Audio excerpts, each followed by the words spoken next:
life cycle within RBS International's retail and institutional banking franchises. Please give Michael a warm welcome.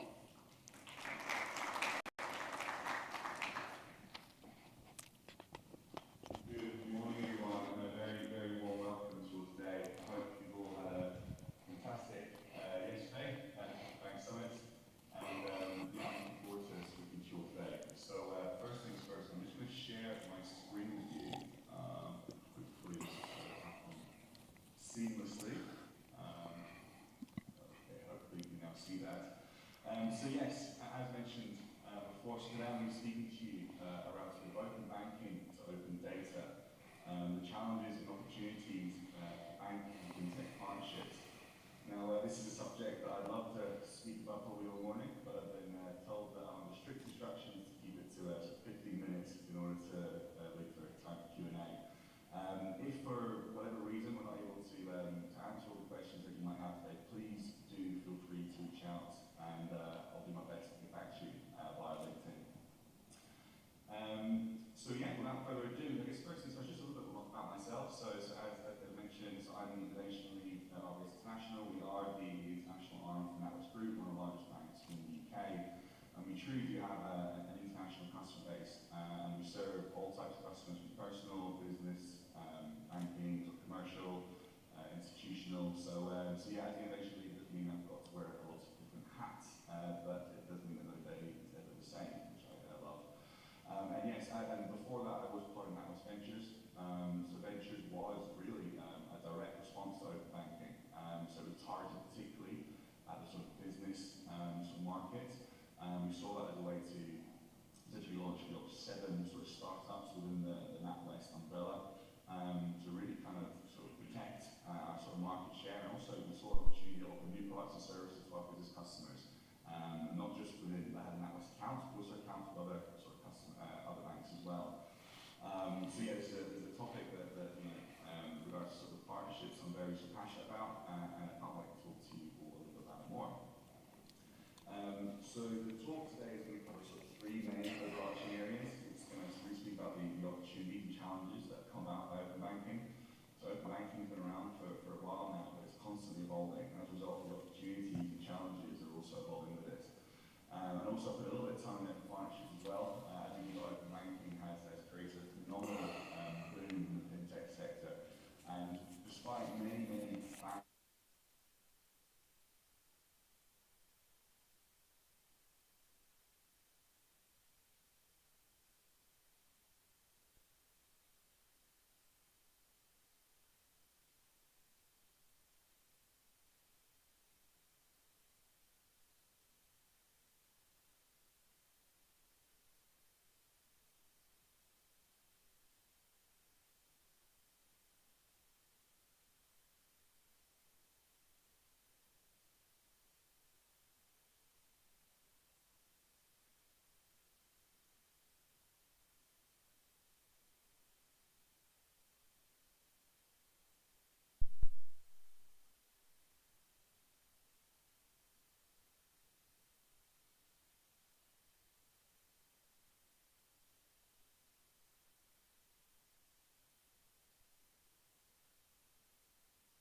Thank you, Michael, for this valuable presentation.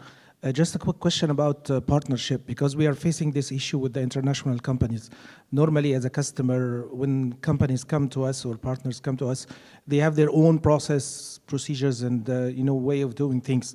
However, we have different way of doing the same things. So what's your recommendation for us to be aligned? Because this is really sometimes a showstopper for us to proceed, especially with open banking and banking as a service projects, where they have to deeply understand our services and products. Yeah, no, absolutely. Again, that's the part. It is just down to that bottom line research we did say. No, I agree with from an international perspective, processes and products and services do differ. And it's very much the same for us. So part of RBS International, where I work, as mentioned, we have that international focus. We have sort of our jurisdiction, the base within sort of Jersey, Guernsey, Isle of Man, Luxembourg, etc. And these a lot of those sit outside of sort of PSD2 and the UK banking regulation. As a result, a lot of third parties come to and say, hi, look, great product for your customer base. However, they have absolutely no idea about our regulators. And about the individual processes and different regulatory faces that we have to face off to. And it is a real challenge. I guess from my perspective, it is making it very, very clear to the body that here are the jurisdictions we operate in. I always try and get a particular pain point in customer need, getting a short list of those vendors. And so saying, here are the requirements that you must abide by. Come to us, can you meet these requirements? And getting those out the door as early as possible. So otherwise you're wasting people's time, not just from a fintech perspective, but also from a bank's sort of resource perspective, which is often quite limited. So I guess it's having that things like that documentation, that information you can share as early as possible with the fintech, saying like, here are things you need to abide by, that be data governance rules, for example, onboarding rules. Can you meet these requirements? Can you share this documentation information to get on board properly? Make that as accessible as early as possible. It saves a lot of time. I've been there before where you spend X amount of time onboarding a fintech, then you get 5 minutes of documentation towards the end, and you want to be able to supply it or can't supply it, and then the whole thing sort of feels like nothing. So we learned that the hard way, that you've just got to have that information accessible and easy to hand, and share it as soon as possible. Michael, hi, it's Stuart Lockie here. Thanks for your presentation. It was interesting to hear that open banking's been around since 2017. Given the mix of countries within the room today, UAE, Egypt, Emirates, etc., what sort of numbers do you have in terms of customer take-up? And where have you seen the greatest successes from a customer viewpoint to give us some sort of frame in terms of how we see it developing in our markets?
Great, thanks. Thanks, Mike.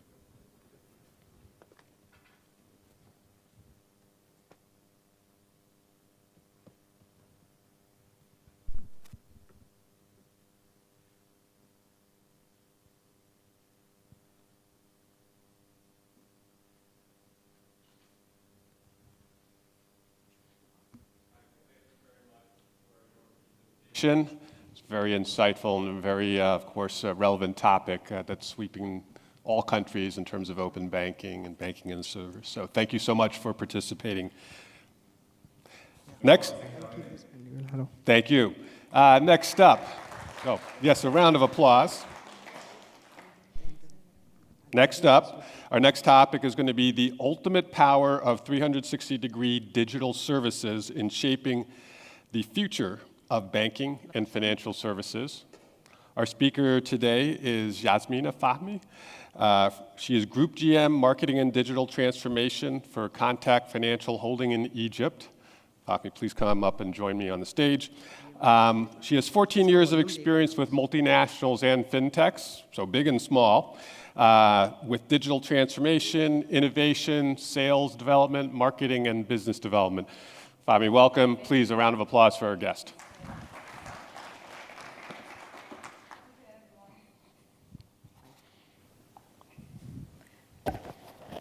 Okay.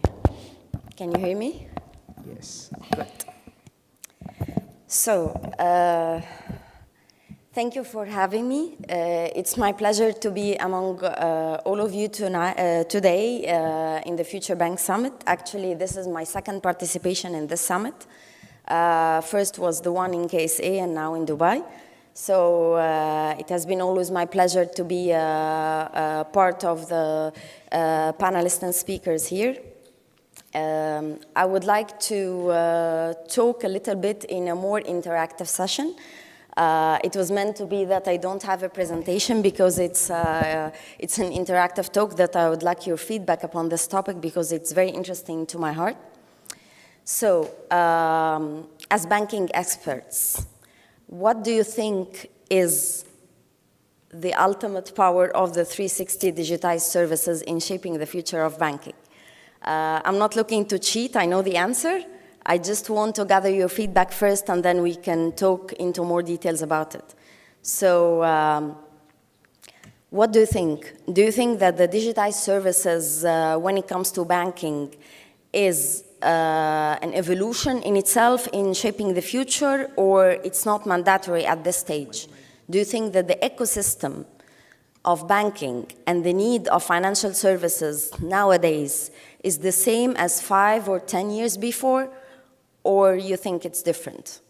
How do you see the future of banking from your own perspective as banking experts from all over the world, affecting the need in the market and affecting and changing the innovation scheme of banking? Do you think that there is a difference nowadays and 5 years ago, or do you think nothing happened? What's your thoughts about that? It's very interesting to me why I'm asking this question and why I chose this topic. I'm a financial services and banking expert with a technology background. So it's a little bit of mix and match. Over 15 years now, I've been studying digital transformation.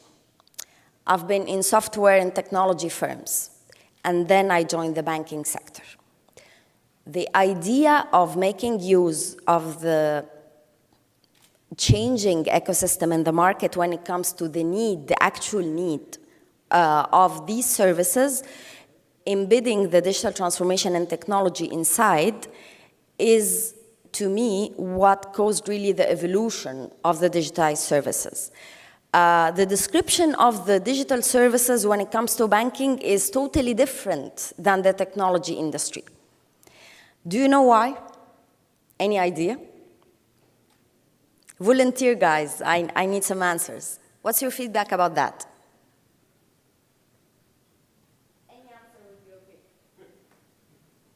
So, We'll get you started. How about that? thanks, David. Obviously, tremendous transformation happening, and it seems to be accelerating. So you talked about 10 years, 5 years. I'll stand up. Just got this. It seems to be 10 years, things are starting, 5 years, things are getting faster, and now it's getting even faster. I have a theory here. You can dispute it. You can dispute it too. In the US, the plethora of competitors, banks, non-banks, the fintechs, investment firms, are all competing for a finite set of customers. And so customers have a lot of choices, and they disaggregate or their business, or they disintermediate. They spread their business over many different companies. The fintechs actually make that, some of the fintechs are actually making that even easier by then aggregating all that data through APIs. So it looks like you effectively have one relationship, but it's across many different FIs and banks. So you can pick the best product. So that's my theory. My theory is that it's going to happen in markets here. There are fewer competitors, but neobanks, fintechs, open banking is going to create more competition, so you'll see that. That's my theory. Dispute it if you like. Okay. So, well, yes, go ahead. Sure. Your name, please? David Jaegerson. If I'm not wrong, you mentioned which is why the banks are having this kind of transformation later, or they're engaged now, right? So I spent some time in PayPal decades ago. I'm quite old. And the first kind of things that I noticed when I was there is that in 2004, 2005, they really had an entire department, 88 people, that every single day, every single hour of the day, they were looking for, trying to look how the customer, they were behaving, moving the mouse and the eyes also, during the payment flow. To understand where is the best position for the confirmation button, the best position for the text, the best position for every single pixel that was part of this kind of flow. My question is, this is the kind of culture transformation that we're talking about. I don't think that banks are able so far to have this kind of addiction for the customer experience that we need to have in the digital kind of space today. Yeah, exactly. Thank you so much, David. Any other insights? Yeah, go ahead, please.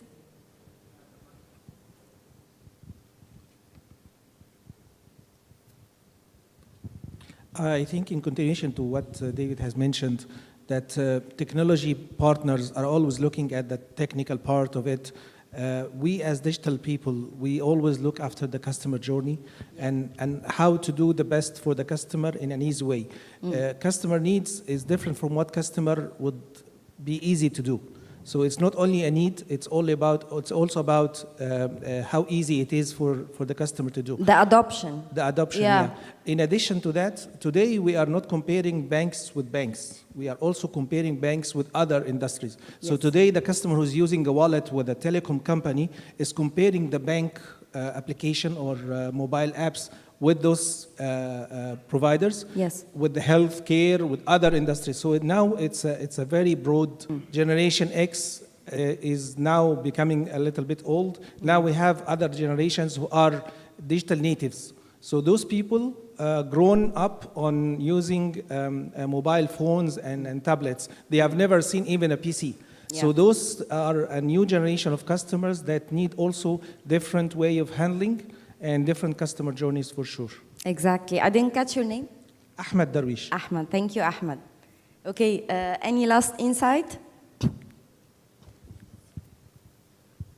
If you look back, sorry, first this Mohammed Hamid, Emirates NBD.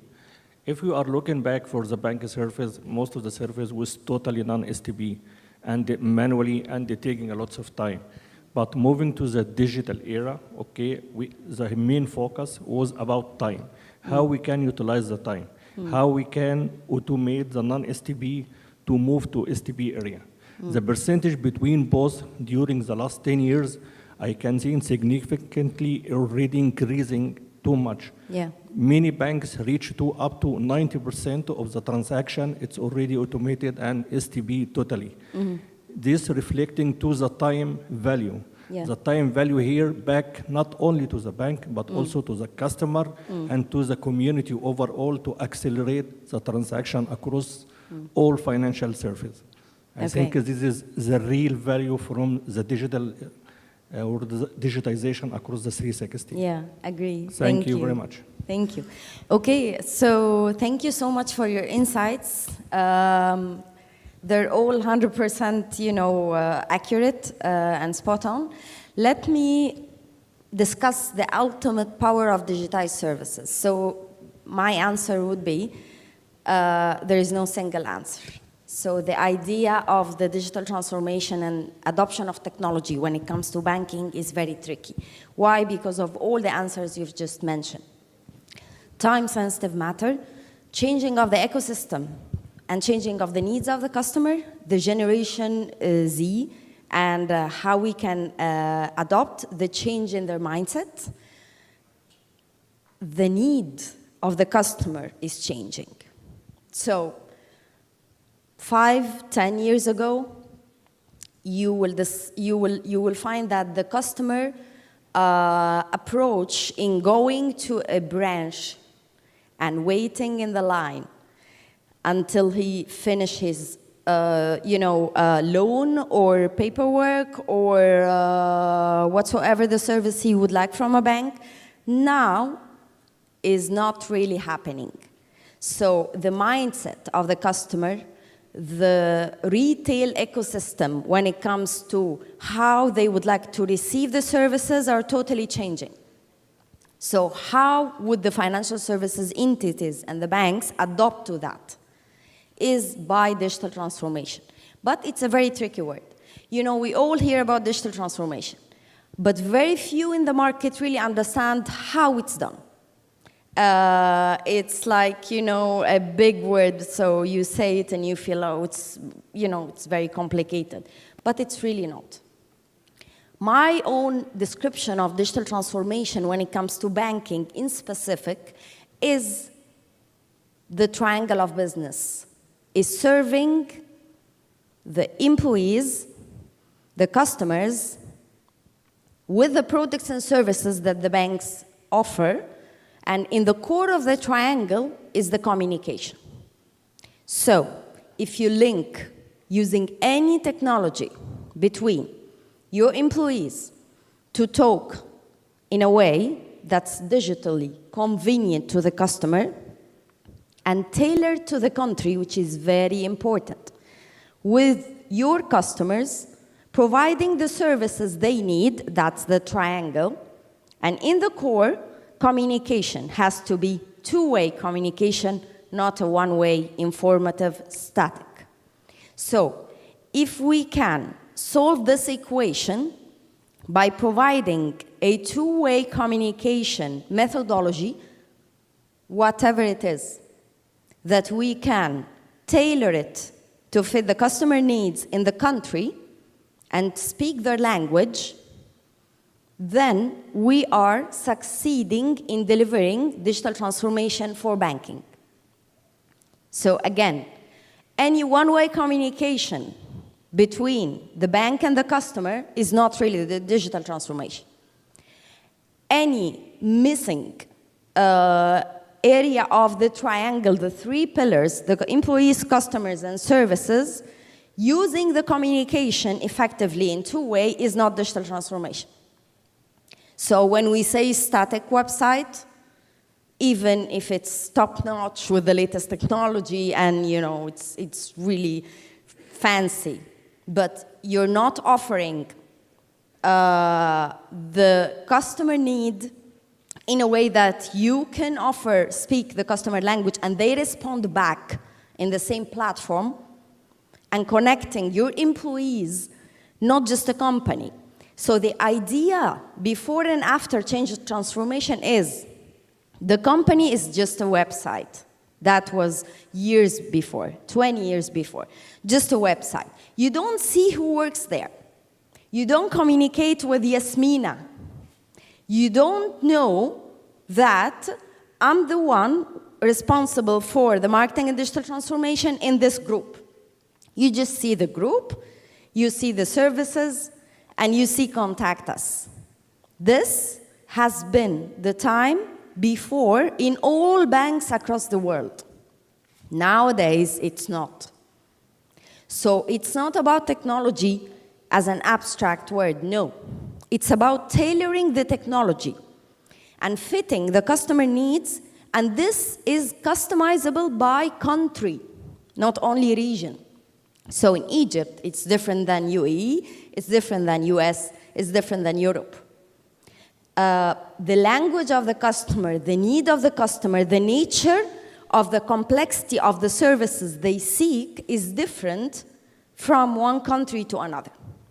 So if we take the digital transformation and say, okay, we have banking as a service, open banking, we have, you know, you name it, the list of all the top-notch latest banking technologies when it comes to digitization, 100% be doomed to failure. Why?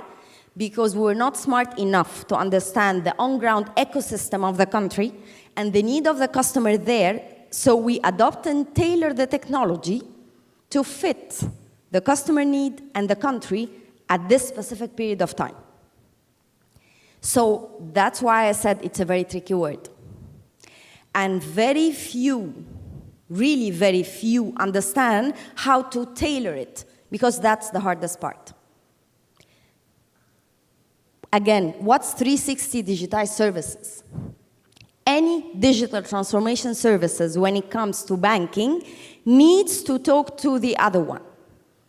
So you don't only say employees, customer services, and in the hard communication. No, you take this triangle of business and you replicate it and you connect all these technologies 360.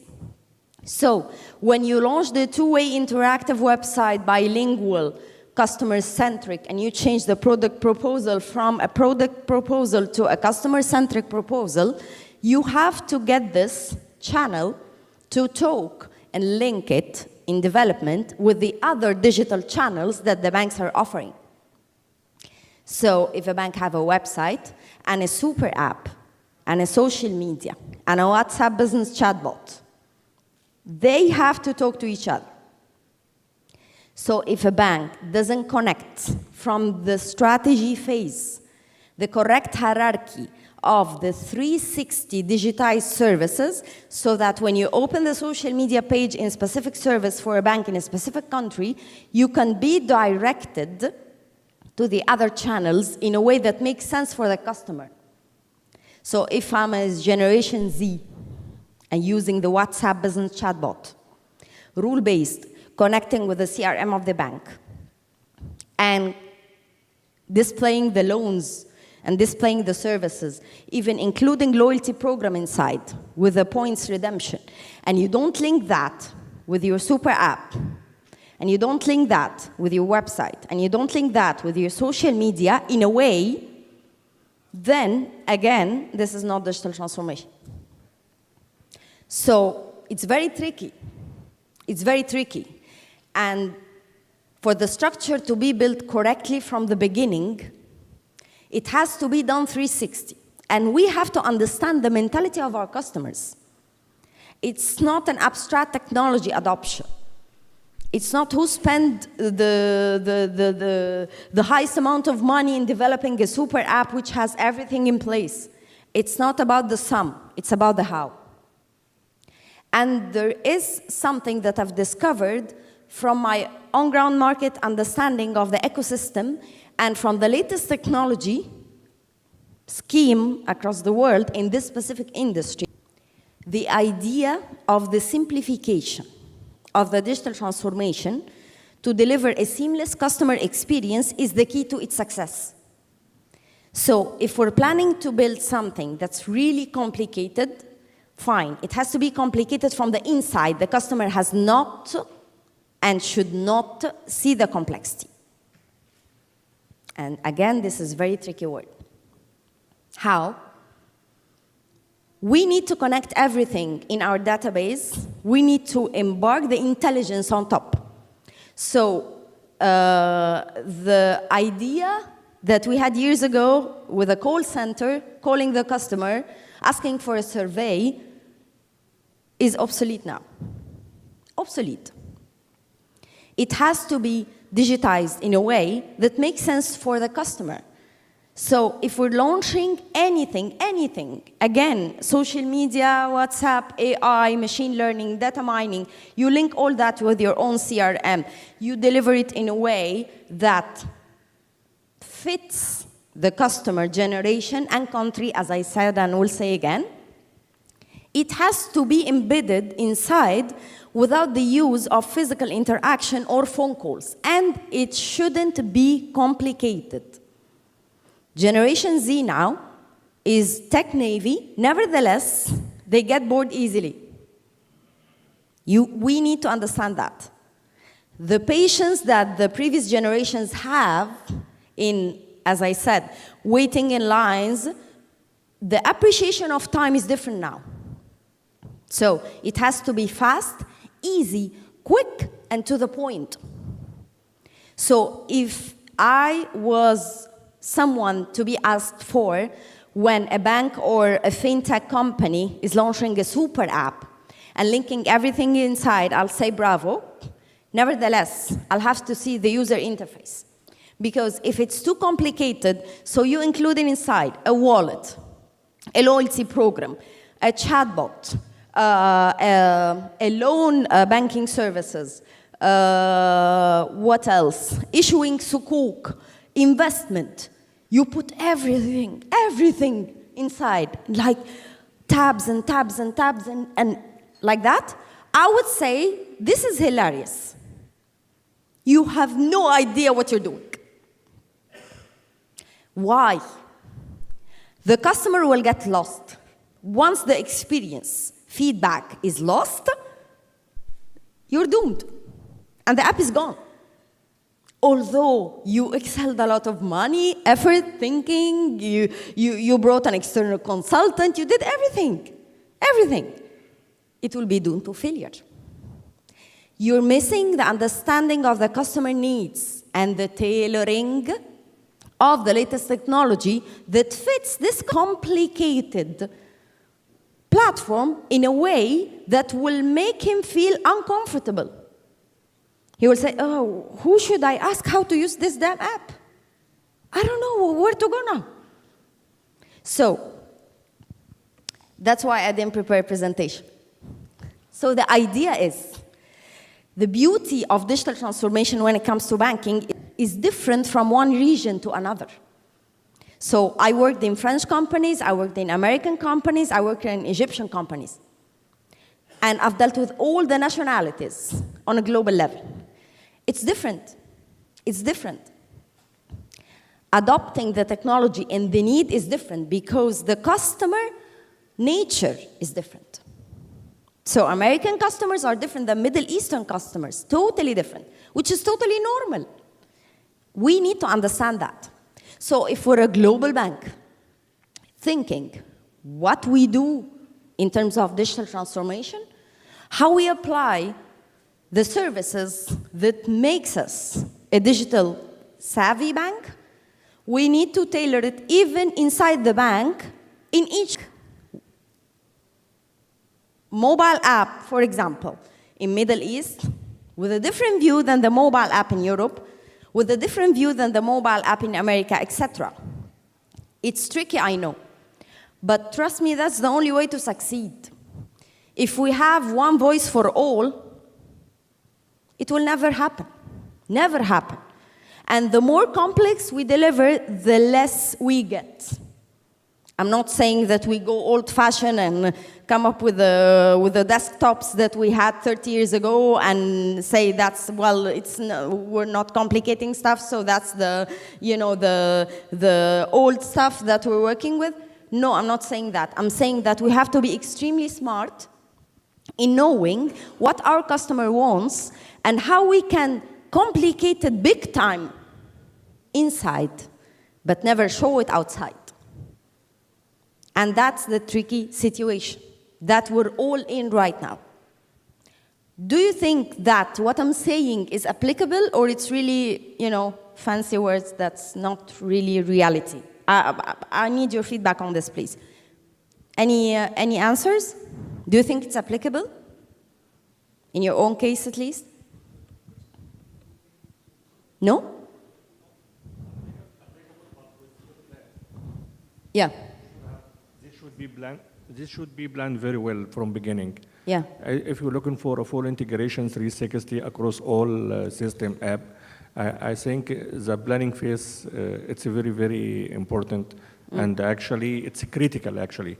Because if we will not establish and make the link between all these as one solution, I think we'll have a big issue later on with customer experience during the usage of this service. And as you said, the integration, it's very important, and we have to do it. But back again, planning is the most critical phase. Okay. If we fail to plan, we plan to fail. Very simple. Okay. Thank you. Thanks. Thank you. So, yeah, go ahead, please. Yes, Mena, just adding to what you have mentioned about the different culture of our different countries. Yes. When I was working for a Rajhi bank, we used to have 3 other branches, one in Malaysia, one in Kuwait, and one in Jordan. And we are operating heavily in Saudi Arabia. I can put 100%, let's say, support to what you have mentioned, because, for example, in Malaysia, when we used to build our new e-corporate system, we had a lot of communication with the people there because they have different regulation, different requirements.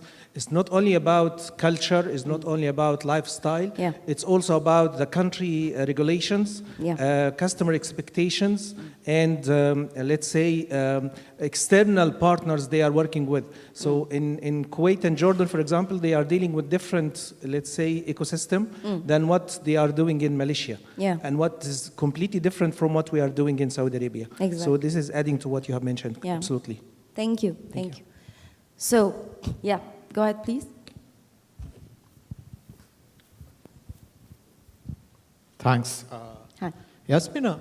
See, we do agree that one size doesn't fit all. Okay, now, again, you take both consumer banking and wholesale banking as 2 different entities. Now, when you look from a wholesale banking perspective, it's an organization, right? There can be owners, there can be staffs, and there can be different people who are accessing the same app. What is your view saying, how do you portray this simplicity to them? Because what is applicable for a CFO or treasurer may not be applicable for a clerk or for an accountant. Yeah. So my perspective is put an AI over there, put some intelligence, keep it simple, but then the screen needs to change. Yeah, it's the very screen tricky needs word. to change based Yeah. on who is accessing and what they want to see. Yeah. Excellent question. Thank you. Didn't catch your name? Jerry. Sorry? Jerry. Jerry? Yeah. Hi, Jerry. Okay. So, excellent question. What is simplicity? You know, there is a fine line between, too simple, manual to work with. So, the idea of simplicity, in a very simple words, is understanding the customer mindset and knowing how tech savvy they are, how they want to be, and how they can use what you're offering without training. As simple as this. So if you see that because you're a tech savvy, you understand your own app, but any junior fresh grads who are not tech savvy, who are in a totally different industry, will need someone to train him on your app, then this is not simple.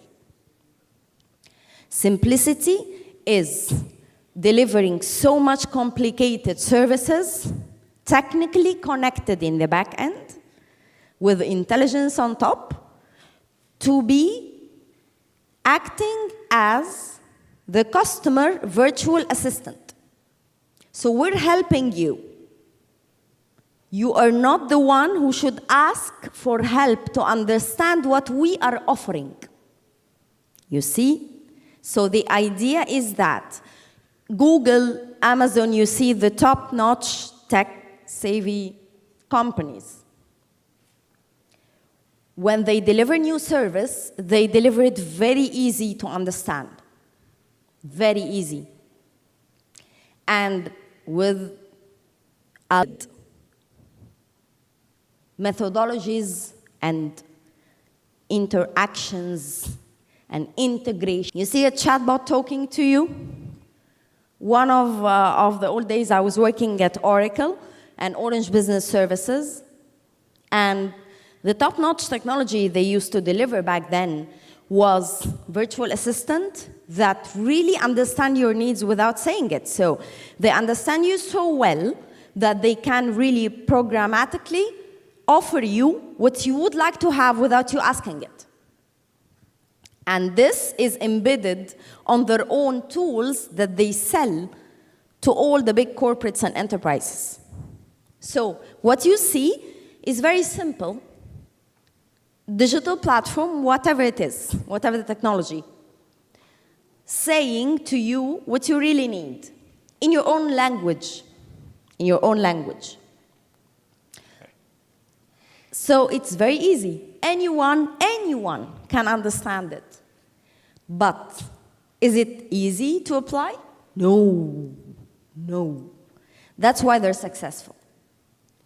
Banking mindset, understanding customer needs, high-tech savvy person, you need to understand the technology, the complexity of it, mix and match both to deliver very easy to understand service, yet very complicated. Does this answer your question? Okay. Yeah, So, Gina, I think we're going to have to wrap up. So yeah. thank Thank you, everyone. Hope this was a meaningful session. Thank you, David. Hold on one second. Thank you very much. Very insightful, the Ultimate you. Power 360-degree digital services, and thank you also for sharing that Thank you. paradigm of the three pillars, customers, employees, and services. Okay. We have a certificate of appreciation for your wonderful speech today. And then we welcome you a little later on as a panelist, which I'll be the moderator on. Thank you so much. Thank you. All right. We're going to get some chairs up here. Next up, we have the panel. It's the AI Bank of the Future. How can banks harness the power of data-enabled customers? I'm looking forward to that. Our moderator is going to be Bart Petruska. He's the Chief Data Officer of HSBC Bank Middle East. Bart has been in the region since 2012, 10 years, serving in a range of leadership ranks. He has worked in multinational corporations in finance and in information technology, and he has 2 master's degrees. So he's a very smart guy. Welcome. Thank you, David.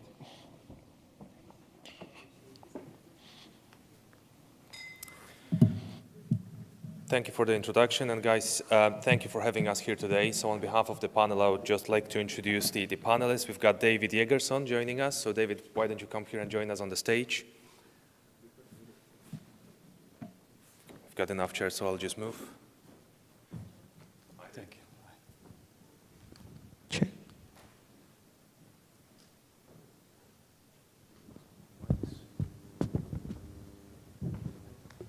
And I would like to also ask Eva to join us on the stage. Sorry? Murtada al-Lawati. Yeah.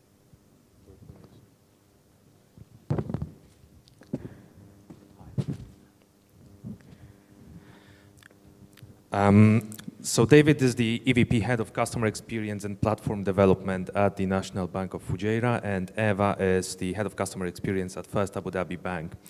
With us, we also have 2 virtual joiners and panelists. Mohammed El Ismirli, he's the Head of CRM at Ila Bank. And we've got Khaled Nabhan, the Head of Audience to give a huge round of applause for this wonderful panel discussion on stage. Thank you so much. Welcome to the Future Bank Summit, sir. Go ahead. View on the end-to-end automation and advanced analytics. How do they enable the banks to create superior customer experience? And you can also provide the context in what we've just heard from Michael and Yasmina. So I guess we've got some really powerful insights to relate to. Sure, thank you, Bart, and good morning. Yeah, it's still morning, time flies. Good morning, everyone.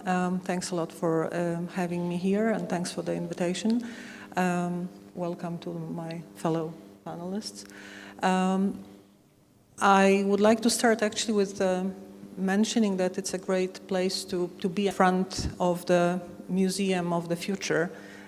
So it's definitely I think about the future. And it's, yeah, as you said, Bart, a lot has been already said in terms of what kind of capabilities and what kind of options we have when we deploy AI, when we deploy automation and RPA. I believe it's about, so I like to look at these things from customers' perspective. So maybe I'll talk about that aspect, and then maybe my colleagues can talk about this today. We as customers don't look at banking as something different, as a different industry than any other services that we interact with. So I think as banks, we should compare ourselves, and we should look at what others are doing out there in terms of, you know, best class experience, and try to look through that lens rather than, you know, rather than only look at the aspect of improving customer experience as a banking, let's say, journey as such. And obviously, in that context, technology, automation, AI gives us immense opportunity to try to understand our customers better and to tap into all the traces, all the signs, all the insights that they leave, and understand who they are. So I think the aspect of personalization is probably closest to my heart from customer experience perspective. And I think that's where the technology can help us immensely. Of course, we can talk about speed, we can talk about seamlessness, we can talk, but this is to me one of the key aspects that we can leverage on. Thank you, Evan. I guess personalization is a great keyword here that we should focus on for a bit. So what Yasmin said is probably what we're trying to embed in the future of banking, right? So to make a complex product and set of data about our customers as simple as we can when we communicate with them. So if I mean, simplicity, yes, but what I think we need to show our customers is that we understand them, and obviously they are, I mean, we are one of the, you know, millions or hundreds of thousands, but the ultimate experience should feel as if it was customized and created specifically for me, without necessarily customer, you know, knowing how it's done at the back end. Perfect. Thank you. David, what's your take on this? Thank you. So, first of all, please don't get me wrong, and I don't want to be controversial in this kind of situation. But I heard a lot of very cool, fancy words that, in reality, guys, few times in realities happen. Transformational. We talk about transformation. It has been before. Transformation is a journey. Transformation. There is no any kind of playbook that you can apply. Transformation is, it's particularly important for the bank, but just because the banks are a bit more older of the other industry, are over-regulated, and the culture that permeate the people in the bank are particularly rigid, and to deliver something that the customer nowadays expecting, like the over-the-top players doing, you need to use the technology and change your culture. So the main things is trying to organize yourself to use and change the culture internally, to use the technology differently. Today we talk the AI, but we really think the meaning of AI, because we're talking about RPA, automation, and so forth, but in essence, AI, artificial intelligence, is a system that essentially give you an answer, is supporting your decision, not having data in sense of not having rule-based instruction to do it. And is a lot different from RPA for creating efficiencies in your backend and doing with less cost. activities. Essentially, we have to also say that in the market nowadays, if you look at the Gartner kind of curve, AI is starting to be pre-mature kind of stage in three main kind of specific implementation of AI: image recognition, speech recognition, machine learning. That it is something that is sub part of AI, but in reality, the implementation of AI is not a joke, guys. You need to have a lot of tons of data points and a lot of elaboration capacity in the system to apply. So this is just to set in the stage, okay? Then we can start to talk about which is the best situation in which you can apply AI. And then also, if you are able to apply AI. Very good comments, and please be controversial. I think that's what the panels are about as well. So, but I agree, it's very difficult to embed the proper AI model, and they are all in a premature stage, or majority of them. There's probably a handful existing in the market. Moving on, and on this topic of AI or customer intelligence, if I can just turn to our panelists on the call. Mohammed, what would be your take in terms of the creating value for our customers through either AI or customer intelligence, and how can we then increase the customer lifetime value? Sure. So just a quick sound check. Can you guys hear me? Yes, we can. Yes.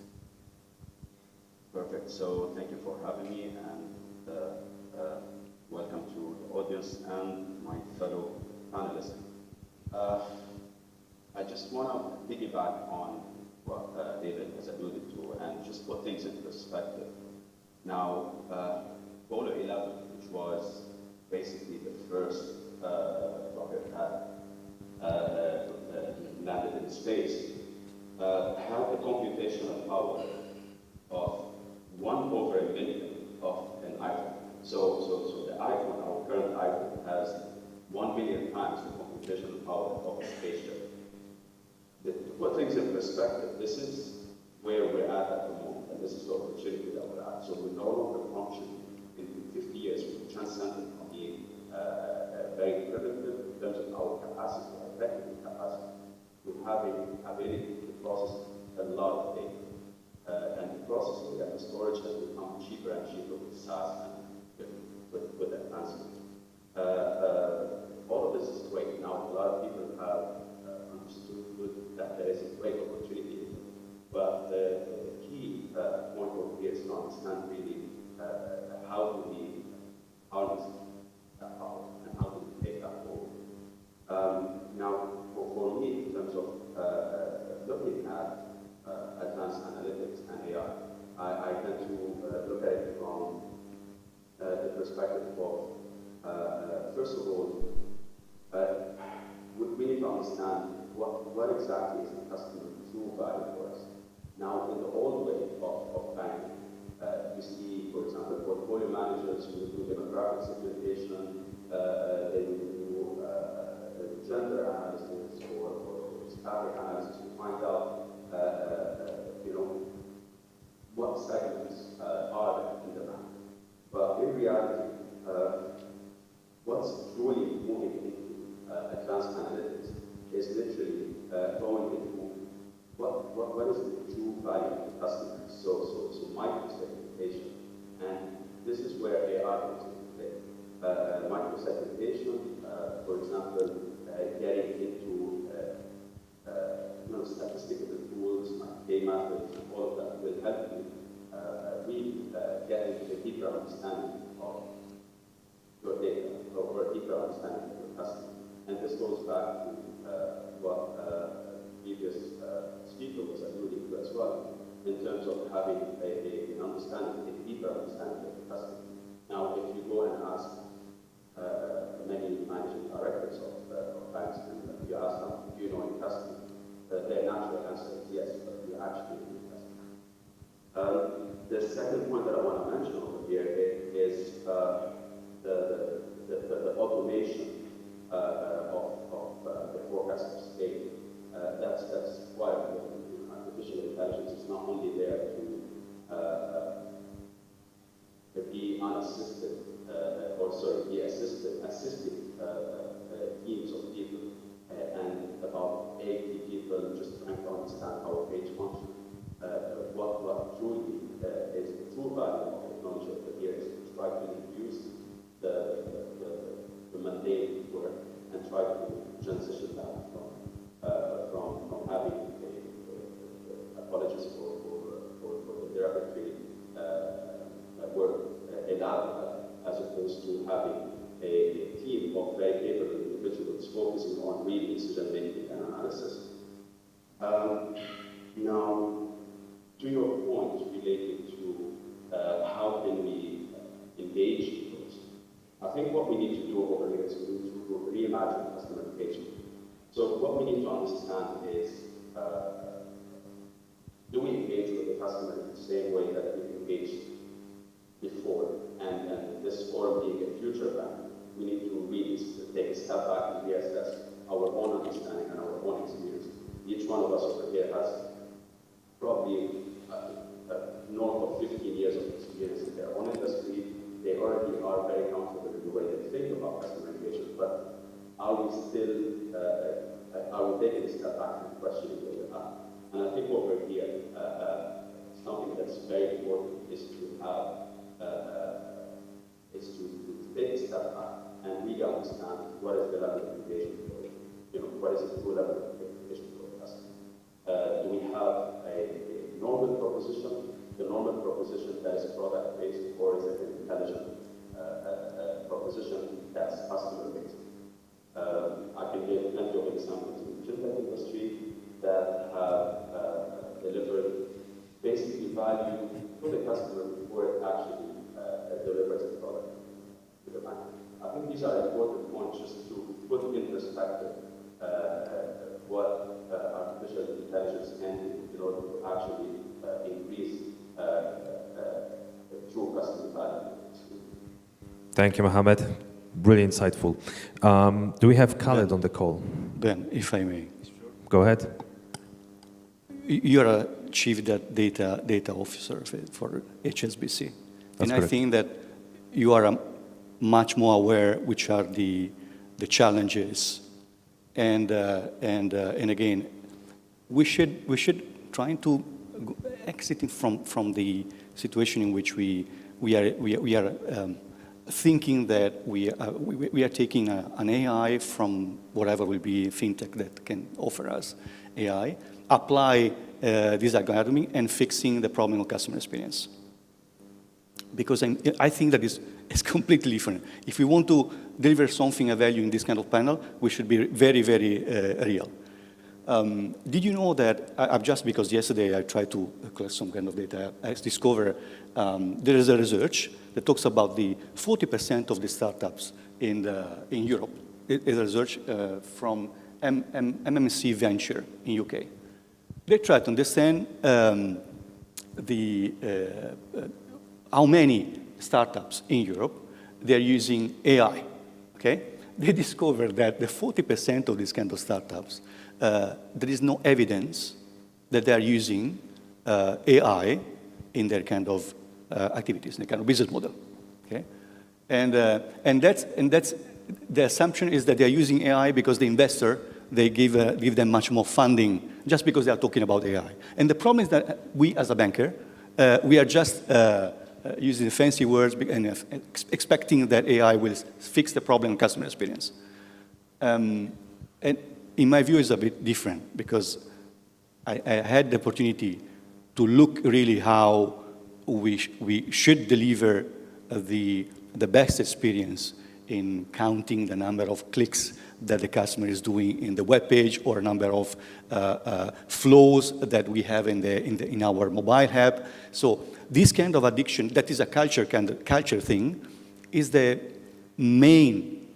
key essential aspect that we have to have. And then applying AI, using AI as the best for delivering the best experience. If we are not tackling the things in this way, I think that we are not delivering the right kind of message. So you are not saying that AI is something that shouldn't be applied in banking. What I understand you are saying, David, is that we need to make informed choices, be well prepared, and kind of understand our landscape before jumping into any, kind of solutions that we want to apply. And I think that kind of links to what Yasmina was also saying. It's a matter of being prepared, understanding a culture, but not just following, going with the flow because everyone is doing it. But on the other hand, I do believe that it's inevitable because I like to come back to that notion of us being consumers and really looking at our experience regardless. So it's industry agnostic. So if I use Spotify or if I use, like, for example, recently an sports apparel brand, Lululemon, they are great in terms of, what they are, the quality of the products, but they understood that to customize their experience, they need to do something more. So I'm going out of the banking industry, but just sharing this example. And they bought a platform that provides online exercise. And by me using that platform, they obviously tap into, understanding of whether I prefer yoga or whether I prefer cardio, when I like to watch it, and so on and so forth. And through that, they can obviously customize my experience, not only within that space, but, in terms of what the core product is. So I feel the similar concept needs to apply to banking, but in a smart way. I do agree with you. Totally agree. Mm-hmm. I totally agree with what you're saying. What I'm trying to say is that before accessing and try to apply an AI algorithm to personalize the experience of the customer, I have to take into account that I have to reorganize or be sure that my data on the way in which I'm using data and the amount of the data that I have as an organization is enough, and the way in which I'm collecting or I'm reading the trace that my customers are leaving in my interface are enough for enabling the algorithm to deliver the right choice or the right recommendation. For example, one of the best experience would be one of the expected experience for the customer when I'm interacting with a bank is having the relevant information in that specific moment. Like what happened with Netflix when I'm choosing that giving a right recommendation in the movie. So in theory, the banks have a lot of data around payments, around the action that the customer is doing, but from there to enabling an algorithm that to use this kind of data, there is a big jump. And I would like that really everyone is aware of that, because we are too much, in my view, from my experience, too much affected by for a plethora of fintechs that are coming to us. I'm using it, it's very easy to use it. And then you can integrate a chatbot that is rule-based. It's not AI. So we should create increase a bit more awareness on that. I'm just trying to get the things in the ground and trying to understand a bit better. Yeah, very good comments, guys. So I guess to synthesize what we mean is it's not that the AI shouldn't come into banking, it definitely should. It's just difficult to find the right one. It's difficult to have the large enough data sets for the models to learn how to operate. And it's difficult to distill the vendors that will be able to provide this service, right? To your point that out of 40%, only a small percentage of the fintechs really had the true AI in their books. Just going back to the panel on the videos, do we have Khaled with us as well? Don't think he was able to join. So guys, please prepare for any questions from the audience, as that's what we would like to do next. But the next question I would like to ask you, and it's for everyone here, not for a particular individual, would be, what are the practical applications of AI, data, or digital that you think could help us lower the operational costs or help us help battle the credit or fraud issues? Go ahead, David. You want to go first? I had a an experience in the past that really can deliver a kind of message on that. I applied AI in two kind of situation. The first one was, I didn't apply directly, it was PayPal, that in 2005, we developed a kind of algorithm for anti-money laundering. And it was one of the first algorithms in AI applied through the image processing. Why? Because the clever thing was, if you represent visually the fund transfer between peers in a network, it's easy to find that specific kind of behavior in money laundering, they're representing like an image. So if you apply the image processing intelligence in this kind of thing, representing money laundering patterns as images, it's much more effective to have results and to fight money laundering. That was one. Second, 2010, in my previous digital bank, we applied the super vector machine that is one of the algorithms that is in machine learning to fight fraud management. Why? We had a payment gateway in e-commerce, and we achieved like a 1.8% in the fraud. There was a peak in that years.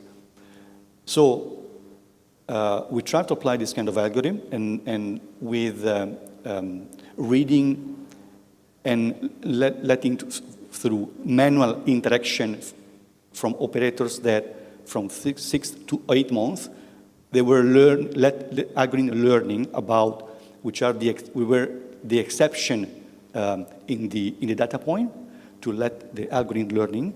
And after 8 months, we decreased from 1.8% of the chargebacks plus frauds to 0.6%. And we found really that algorithms like that, they would really increase the experience in the payments for the user, because the algorithm was able to not stop the payment process for the user and create the best experience during the payment process. That was just practical situation in which we can deliver one of the best experiences. Thank you, David. Good, two good examples. Mohammed, what's your take on this?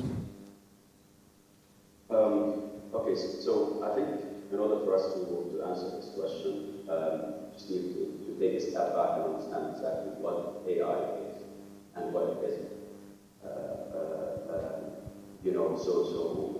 Artificial intelligence on its own has been used in the banking industry for as long as, I think even before I was born.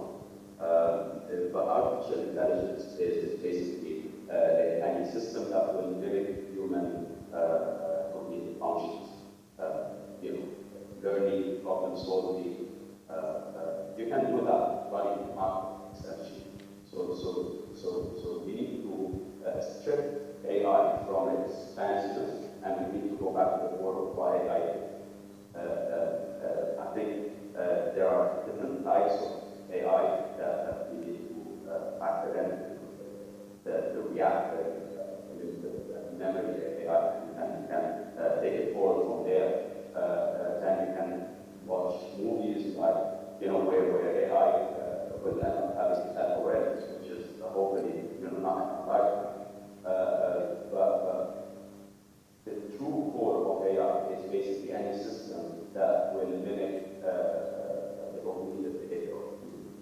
Now, in application, in banking industries, where I've seen AI really prominent is we can categorize them in 3 different pillars: front office, the middle office, and the back office.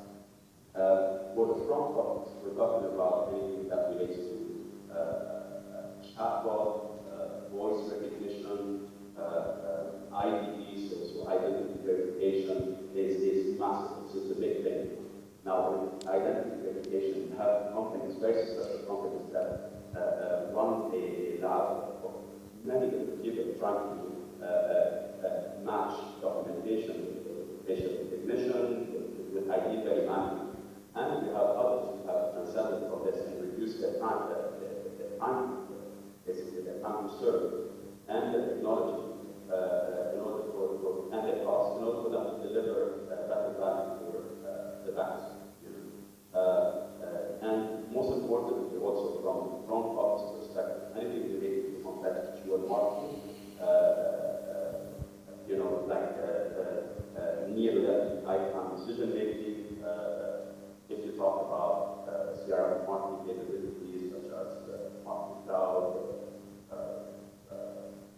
such as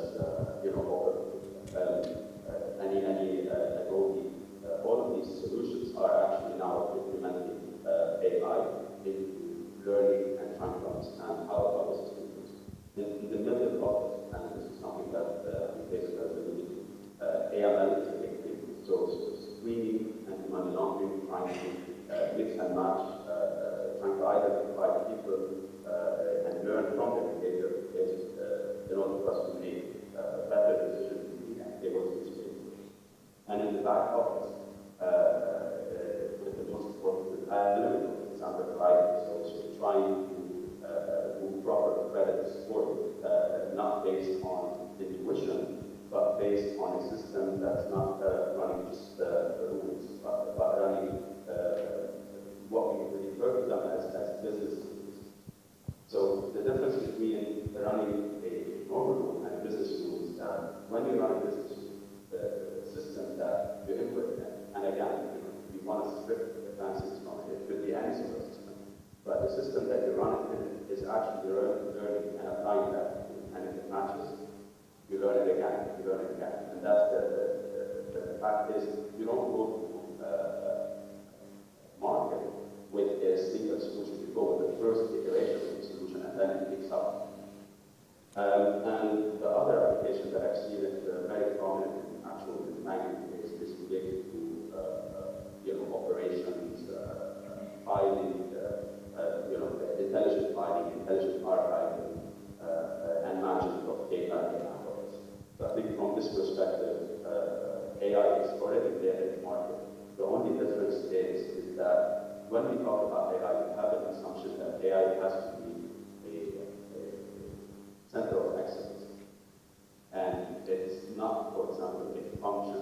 It has to be integrated in everything that this is the only way that we can say that we have truly digitized our business and we're not running fragmented processes. Thank you. Thank you, Mohammed.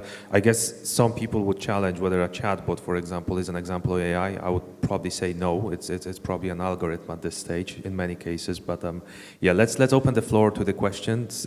So guys, anyone from the audience that would like to ask a question? Raise your hands. Come on, guys, don't be shy. Either we've said it all, or we've bored you so much that you are not willing to ask any questions anymore.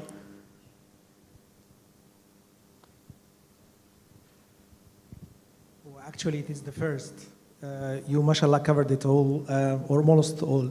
But I have just a small question about what you have mentioned always about the rule-based, let's say, personalization, which you used to see on our behavior before, maybe 5-10 years back, before the introduction of the AI. Can you elaborate more about what is the main difference between just the rule-based personalization and what we can have today based on your experience?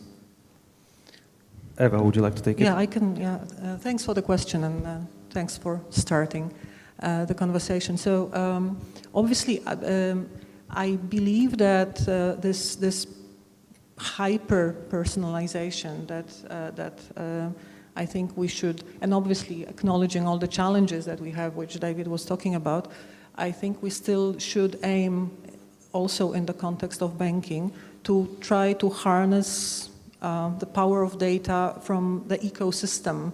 So not only from the trace that customer leaves within our banking systems, but also try to reach out to second, third-party data. And like I said, understand that ecosystem, that's one. And the second is to try to understand, data and behaviors beyond banking. Again, obviously, it is, again, big words and challenging, but I think this is the difference, and this is where it's ultimately going. I think there is definitely, I mean, I don't think there is any other option in few years down the line for the banks to follow that path. I'm not sure what. And can you give an example of this, of what external data, for instance, you would use to better connect with the customers?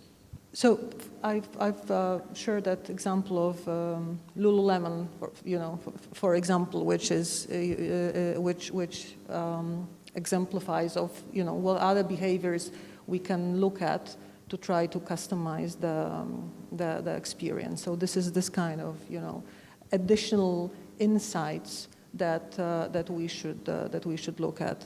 But if we talk about insights, one comment I wanted to make regarding the usage of AI and how we can apply it. So in terms of understanding this specifically on the research and surveying customers. I'm not sure if anyone touched on it here, but obviously there are traditional ways of doing it, and sending surveys, sending questionnaires. But that's where AI can also apply perfectly well to drive almost make it a conversational experience and try to understand the insights much better. So that can be, yet another aspect of reaching deeper in terms of understanding the needs. Thank you so much. Do we have time for one more question, guys? Yeah. And any more questions from the audience?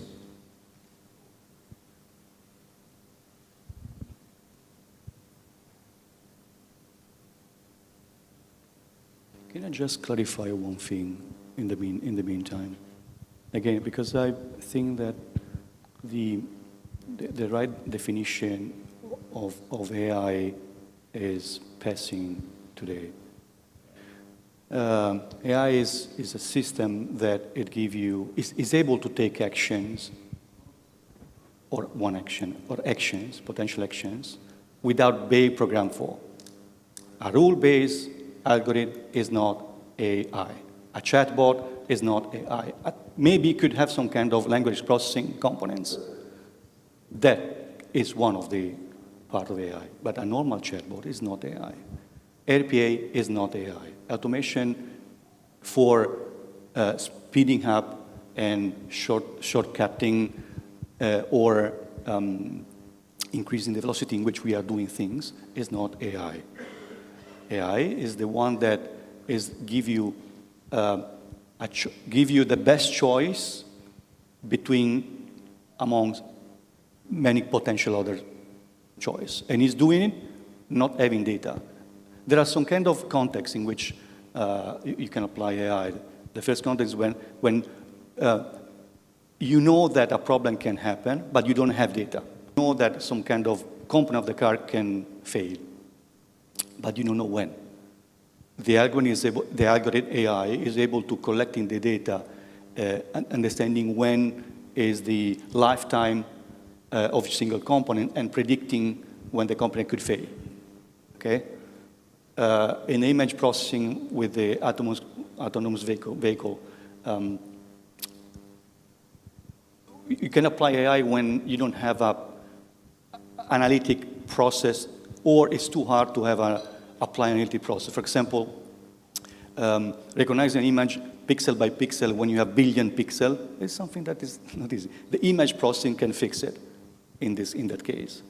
Or when you have to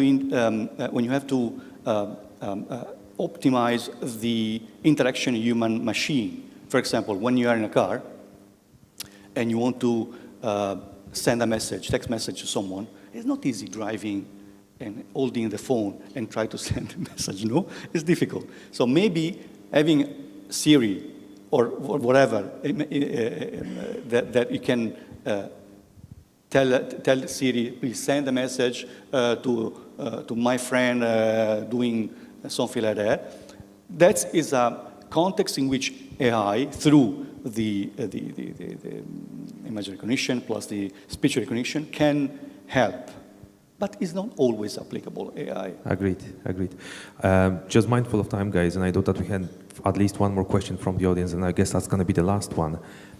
What's the question? And literally 20, 30 seconds answer from you, Mohammed.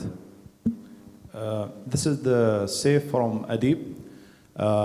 My question to audience here, what do you think? You feel that the customer expectation or it's been changed after COVID, and how the banks going to capture this customer needs? Thank you. Very good question. Mohammed, 20, 30 seconds.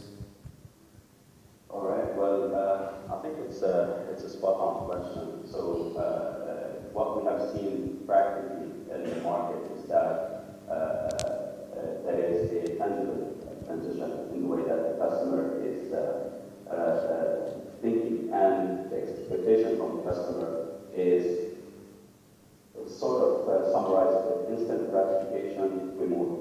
So you need your questions answered, you need your services available, you need ways to deliver them to the customer without having to physically interact or without having to require a lot of, and in banking, this is, especially in the this is a big problem, which is, requiring documentation, requiring signatures.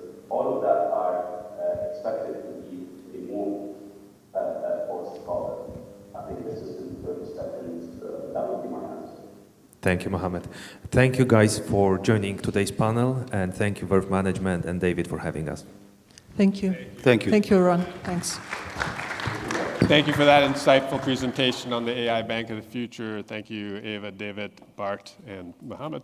And then before you leave, a few gifts here. So David, first you, a certificate of our appreciation. Thank you very much. And then I think the photographer will get a nice photo of the two of us. Thank you for that applause. Thank you.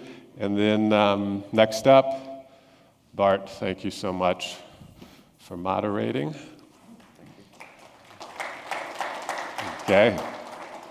And then lastly, Eva, please, do you want to be behind the boxes or here? You can be on this side. Thank you. Thank you so much. All right. Thank you. Thank you. Hello. All right. Next up, we have another insightful presentation. This is on Fast Track, your digital transformation with next generation data services. Our speaker is going to be Saman. He is the Channel Alliances Manager for the Middle East Pure Storage. Samara is playing a pivotal role in building Pure Storage's business in the region and is responsible for the partner recruitment, enablement, and revenue growth. Please give a round of applause here for our speaker. Thank you. Thank you. Good morning. Can you hear me in the back? Because usually I shout too much. So thank you for this introduction. It's good to hear how people can introduce you. Simply, I'm in the IT. I work for Pure Storage. And I'm really pleased today, just because it's a physical event, seeing people, interacting with people, it's different than what the pandemic put us in. So to start, can I have my presentation? Good. So they are fixing the problem. Guys, okay. So before, it's going to work, technical problem. Where should I point it out? To the screen. Hello. You can just click, it'll work. I'm clicking. Here? Good. So we forget, it's not working. So Future Banking Summit. I'm going to just emphasize the word future. We all think that there is people, their job is to decide the futuristic vision, how it's going to be, how it's going to look like. And those people actually, they help us in taking the right decision for the future, or the better decision for the future, because they do their analysis on all of this. Now it's working. So this is the futuristic vision. If I split it up, as I said, futuristic, he's going to predict what's going to happen. There is one old article. It was published by IBM and Gartner in 2011. Gartner were saying that the cloud adoption, it's going to hit $250 billion by 2017. The number was hit by 2013. IBM, they predicted that 48 million, it was quarter of the application back then, they're going to be cloud native. And it's a journey, and the number was even before 2016 as per the prediction.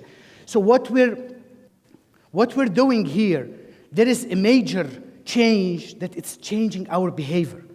I'm not going to say, yes, it's the infrastructure. No, I'm going to talk from a level where it's changing from being infrastructure-centric to application-centric. I don't want any more. Anytime the business will come. Today, the banking, they have the online banking application. I need new feature, new application. What I'm going to be doing, I'm going to just go stack another server, hardware, and put the application on it. It's not the direction today. It's the application will grow with the infrastructure. This concept of as a service, it's not anymore storage as a service. It's application as a service. I will pay for what I want, what I'm using only. The platform, the entire platform as a service is where we're going.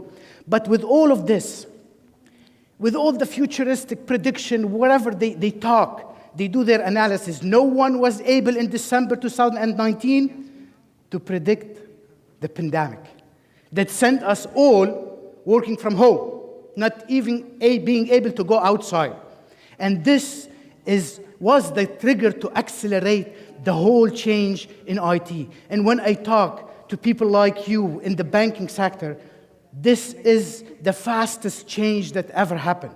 Now you have to be able. The last time I went to my bank, it was in 2019, September, because one of the transfer that I've done to my parents was wrong signature. I had to correct it. It was the last time. I didn't stop supporting my family. Now I can do everything from those applications. I have it even to sign the document, they send it to me. It's a minute without reading the whole content of the terms and condition, but you sign it and you're done. You don't have to go there anymore. This is the flexibility that it's giving us. I'm going to throw some numbers. Those numbers, it is in 2021, the fraud detection and prevention, the billions dollars that were spent in 2021 by the banking sector, 22.8. Online, the user went up to 1.9 billion of users using all the online banking platform and applications. One last one is the 0.4 million stolen identity in 2021. It's a big number. So yes, we're giving our user access from anywhere. They can do whatever they want from the application, from the smart application. But we want to make sure that it is secure, this access, it is fast. If I tell you today, if your online banking application will go down, even if it's a scheduled maintenance, you're going to tell your user, we're going to have an outage of 2 hours, but it's still bad. We want to be online all the time. We want to have the fastest, efficient performance that I can provide to my user to keep them happy, to satisfy the end user. They are using a service that it's fast, they are getting what they want. So those are the number, and there's something now. Please raise your hand. Who heard the word cloud? Public cloud, hybrid cloud, and to confuse you more, multi-cloud. Now we're talking about multi-cloud, and even more, you're gonna hear, if you didn't, and you started this process, you're gonna hear about containers. So I went back. I pick in our office the guy who is really understand, he know how to explain the container. He said, Samir, it's very easy. Yes, it's changing. Containers, it's not the cargo. No, containers, it is, you're developing. There's some code, and I said, simplify it for me. He said, look at this. If we go back, 1980 to 90s, it was the revolution of client server. Yes, you have a server, and then you have the application running on this service, correct? I said, yes, correct, I know the story. Then in 2000, the revolution came with the consolidation with the virtual environment, the hypervisor. In 2000, when we were talking to our customer that you have to move to a virtual environment, he's like, what do you mean? No, I want my physical. I want something tangible. I don't believe in virtual environment. But it was the revolution. And then he was so excited. He told me, Samir, and then the cloud came. In 2010, we start talking container. And to confuse me more, He said, those are the stateless containers. And I was looking at him. It's like I told him a simple way. He said, today we are in the multi-cloud because all of you, for 10 years, more than 10 years, we're hearing the private, the public, the hybrid, the multi-cloud, the application cloud, enabled, all those words. Either you have one or multi-cloud. It's a reality. It's a fact. Either private or on one of those public cloud that you have. So I told him, his name is Muhammad Makhadma. I said, Makhadma, I told you, give me a simple explanation. Like if you're explaining to your son. He said, okay, Samer. He showed me this picture. And he said, what's this? Of course, smart I am. I told him, it's a villa, it's a house. He said, yes. You know that you have the land, you prepare the infrastructure, the water, the electricity, everything needed for this house. You do the design, how many rooms? And he explained, I said, yes. How many family you can host in this villa? I said, one. He said, great, stop here, move to this picture. What do you see here? So I start getting the message. Yes, he said, this is the building that have thousands of apartments. They have the flexibility that you can move in today with a studio. Tomorrow, when you have a bigger family, to 1 bedroom, 2 bedrooms. This is the flexibility, and you pay for what you need. You're single today, you go with the studio. So I said, now I understand. So the VMware concept that you showed me with the villa, it's one family. Now I can host thousands of family. And they have the flexibility to move from one to another, all based on what?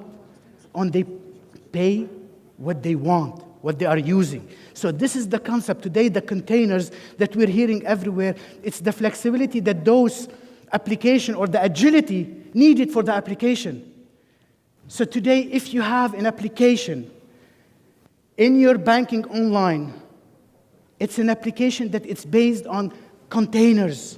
If the application will never go down one time, because each service you're providing, it's a container. For the loan, it's a container. This is to simplify it. You have also to increase the limit, it's a container. Even sometimes we feel that those applications, they are smart enough to tell us what we're thinking. Last time, it's a true story, I'm sure you had it also. The application was telling me, it's offering me a loan for the car. I was thinking how they knew that I might change the car, because I just finished the first car. It was the last installment. So they were like smart enough, the AI machine, whatever it's thinking inside this code, just to say, hey, Samer, what if it's very interesting, great. Sometime, yes, why not? Let's go.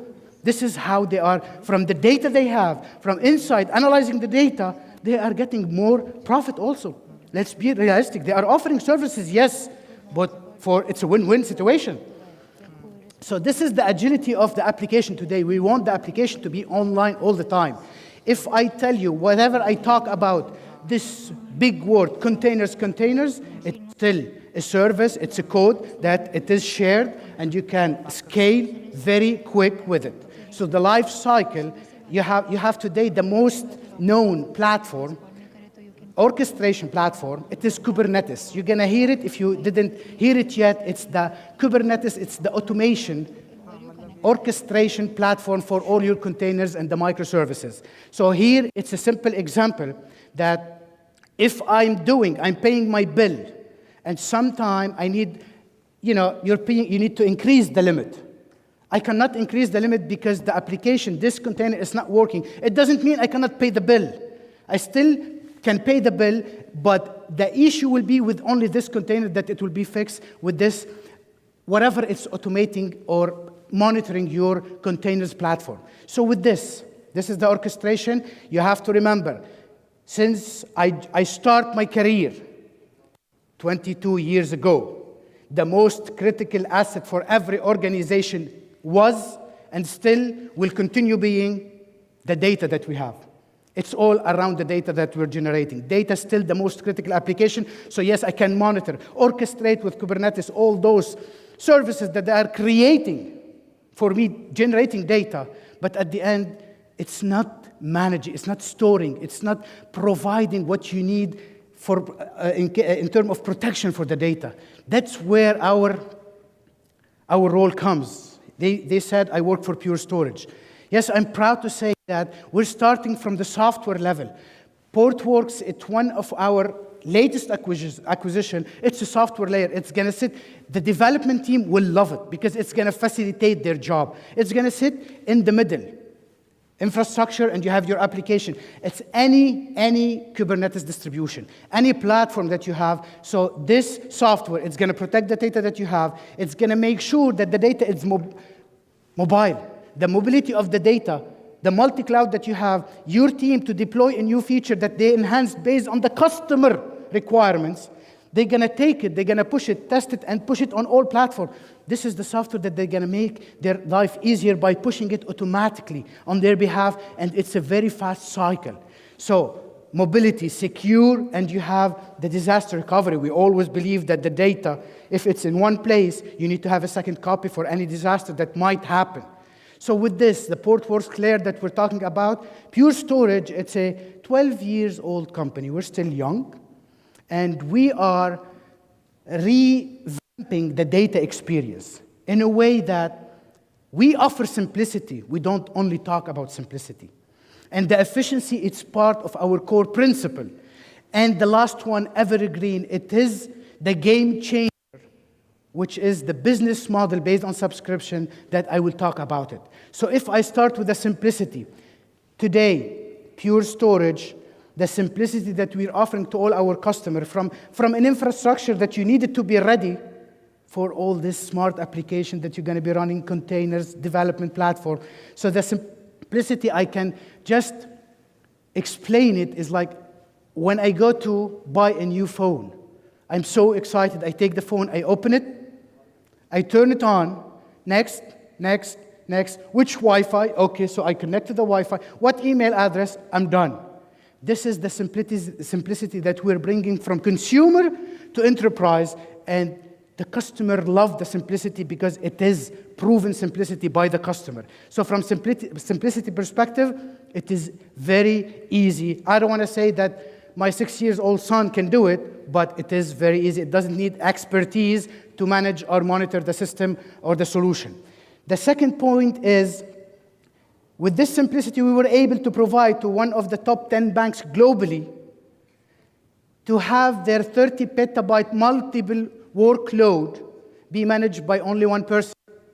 It was reduced from 7 people managing the 30 petabyte to 1 person, not IT expert. And then the last one, the efficiency. When we talk simplicity, always we are scared that we are compromising what? The efficiency, the availability, the 6 nines availability, or 7. All this, it's still based on the flash architecture that we're offering. So the efficiency, you will see the performance. There is no downtime. You have to forget that you have a downtime. There is no downtime. It's going to continue working. And I will explain why, because this is the key. The evergreen business model. You invest with Pure Storage on your platform as a service, storage as a service, Portworx as a service from a software perspective, one time. And after, you forget something called data migration. After we protect this initial investment, you will forget something called technology refresh, because every 3 years we're going to come, and by the way, it's a storage system, it's an environment. It has controller, which is, I call them the brain of the system. Every 3 years, we're going to come, change it for free, give you the latest technology that you have. You don't need to migrate the data.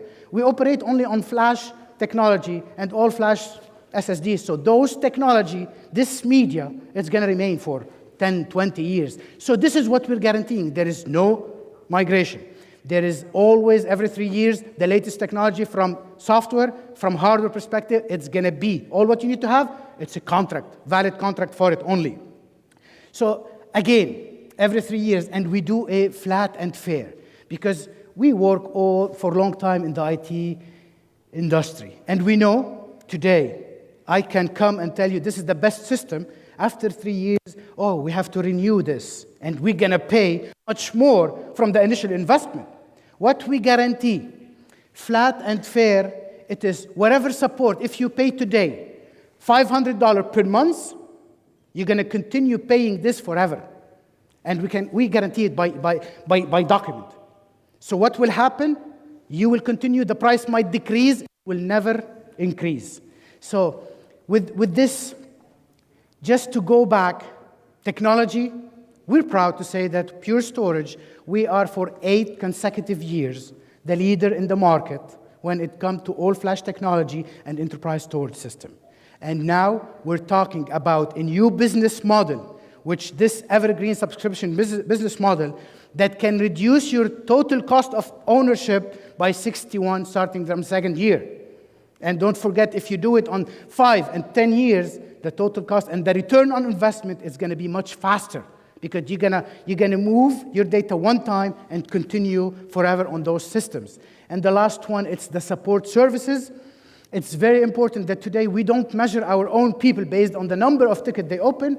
It's on the satisfaction coming from the customer. And this is putting us in a leading position when it comes to NPS, Net Promoting Score. It's where the customer, they give their feedback. They promote the solution, how easy it is, how performance. So it's not coming from us. So we're proud with this 85. It's between minus 100 and plus 100, the NPS. And we are in the 85, putting us in the 1% niche high NPS score.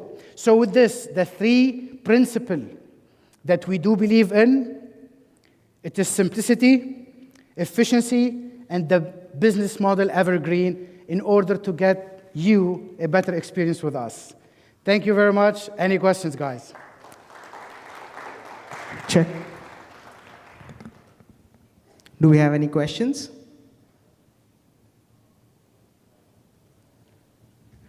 All right. So either I was boring or I was very clear. No questions? Thank you very much. So Mayor, hold on one second. Thank you very much for your insightful presentation and a certificate of our appreciation here. Thank you so much. Can you cover the center of the stage, please? Let's get in the center, yeah. Thank you. Can we have a huge round of applause for Mr. Samer? She's taking a picture. Thank you so Thank much. you. All right. Thank you so much. Thank you. All right, thank you very much. We now have time for a 20-minute break, a refreshment break, networking break. Please be back here at 11:45, and we'll go through the CMO panel. Thank you.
Started now on the CMO panel, the top imperatives for a successful bank CMO. Please give me a welcome applause for our two panelists. We have Yasmina, which you've seen before. She's the EGM and CMO. Sorry, she is the Group GM Marketing and Digital Transformation Contact Financial Holding. We met her earlier. And then Murtada Alawadi, AGM Head of Marketing of Ali's Islamic Bank from Oman. Please come up to the stage. Can we have a huge round of applause for Yasmina and Murtada? All right. I'm very excited to hear from the CMOs here. So let me start off with a question for Murtada. How has the role of the CMO shifted to a data-driven overseer, or I should say, has the role of the CMO shifted to a data-driven overseer of the digital customer experience? Thank you, David. I'd just like to thank Verve Management for inviting me to be here. And Yasmina, thank you for being on the panel as well. My pleasure. So the role of a CMO, well, honestly, I come from a bank that is pretty young. We're just 7 years old. So when I look at my role, it's always been a mix of both digital and traditional. And the market that we come from, the Omani market, you've got what I would like to call legacy banking clients. And to put it in layman's terms, I'm talking about my dad's generation. So they want more interaction face-to-face than digital. And then you've got the newer segment that has come in, and that is the digital side of interacting. So I think the role of the CMO has always been a mix of both. There is, yes, a big shift towards digital since the pandemic hit. But as we ease all these constraints, we see more and more footfall coming back into the branches as well. So I think there has to be a very delicate mix of when you look at brick and mortar and when you look at digital. Would you like to add anything, yes? Good. Well, I agree 100% with you, and I was just saying in the last coffee break that it has to be a mix of both. The human element is important, you can sense the interaction, the tone of voice. This type of bond really build the business networking and emphasize on understanding the mindset of the people in front of you. So we cannot remove this. We cannot make it all digital. Although I'm a tech savvy, but I can see that the mix and match is the ultimate equation to make this a success. So yeah. So do you see that role as, what part of the role is a facilitator, what part of the role is a leader in that delivery to the, let's say, the digital savvy that are going to use the digital services? For example, CX, UX, where does that get led from? So with us at Al-Izz Islamic Bank, it actually does all start off with the marketing team, right? So the customer experience unit actually does report directly into the marketing team. And we've been trying to integrate more of a mix even within our branches. So we've got digital presence, we've got an option for you to walk in and finish everything digitally without interacting with anyone, or we've got an option for you to actually sit down and interact with people as well. Once again, I would say that the right formula does not exist. It all depends on who your customer is and how you really think that interacting with them is going to give you the business that you really want. Fantastic, thank you. Next question, Yasmina. What actions are you taking to improve your brand's customer experience? Okay, it's a very vast and important question. Thanks, David. So, well, a lot of actions. Where do I start? I need first to understand the customer behavior, customer needs, the assessment of the on-ground analytics of the customer. And as I was saying in my previous speech, is that understanding the customer persona. So anything without this will, again, be doomed to failure. So that's the first step. The second is that getting the customer what they really want in their own language. So doing what it takes to do the customization of the services, adopting the high tech in a sense that fits the country, the region, and the language. The third thing is that delivering such complicated digital savvy platforms in a simple yet smooth way for the customers to be able to adopt. Anything that's too complicated, that requires a severe customer training, again, will be doomed to failure. So these are the 3 actions that I take to make it a success. I actually keep saying this to all my teams, especially to the IT guys that are working on our digital platforms. And what Yasmina said is extremely important. What I say is we use the KISS principle. Keep it sweet and simple. And that's how you will get the customer to really appreciate the services that you're providing. Excellent, thank you. Next question, Mutada. How can financial marketers match new market disruptors and determine the best way to embrace digital? Let me warn you too, a lot of people have been talking about this today and yesterday. So let me put it in the perspective that from my angle, I don't think we have to compete with the people that are disrupting, or the fintechs that are disrupting the market. As a small bank, we don't have the financial capabilities, neither do we have the manpower to match a lot of the R&D and the research that these fintechs have already done to give the services that are there. What we do have is that we have a banking license, and that's what these fintechs need and are not able to get from the regulators. So we need to be very clever. We've been working towards having our systems API enabled, so it's plug and play. And what we need to do is we need to maybe move back from trying to provide all the services and actually tie up with all these fintechs. They can provide the services, we can be the back end. And that's how I think the way forward is going to work, at least in Oman. Competing with payment service providers, all these new apps that are coming up, it requires a lot of money, it requires a lot of time, requires a lot of funding. And we really don't have the time, neither do we have the funding to do that. So the easiest way for you to do it is how can you integrate them into your own services? And I think that's the way forward. So do you think that answer, though, is different for a large bank? It might be different for a large bank, but again, looking at the larger banks that we have, they've got so much legacy that it's very difficult for them to also make that shift quickly.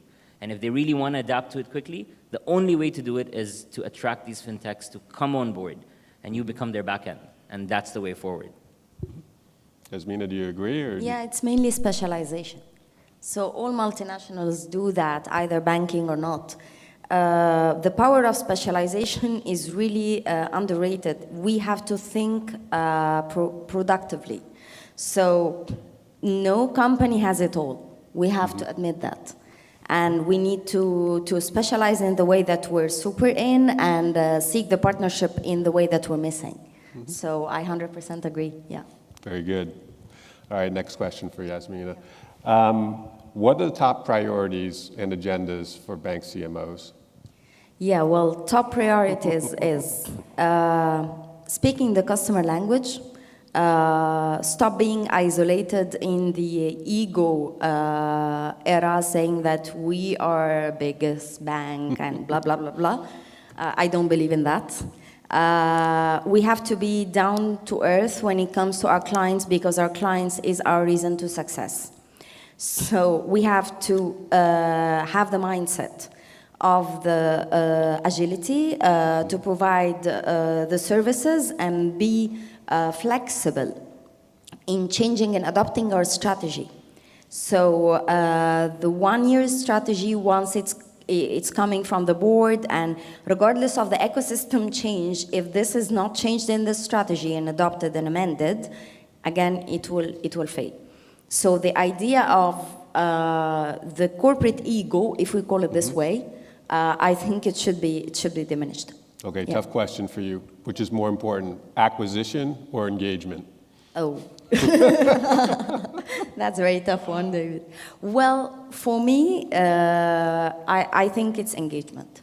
Because, again, moving forward, once you have the mindset to engage, understand the ecosystem, engage with partners, engage with competitors, understand where the market is going, it's way more powerful on the long term than short-term acquisition. Although the acquisition is very important at some stage of time because it involves changes in the hierarchy, some changes in the strategy, which is really good.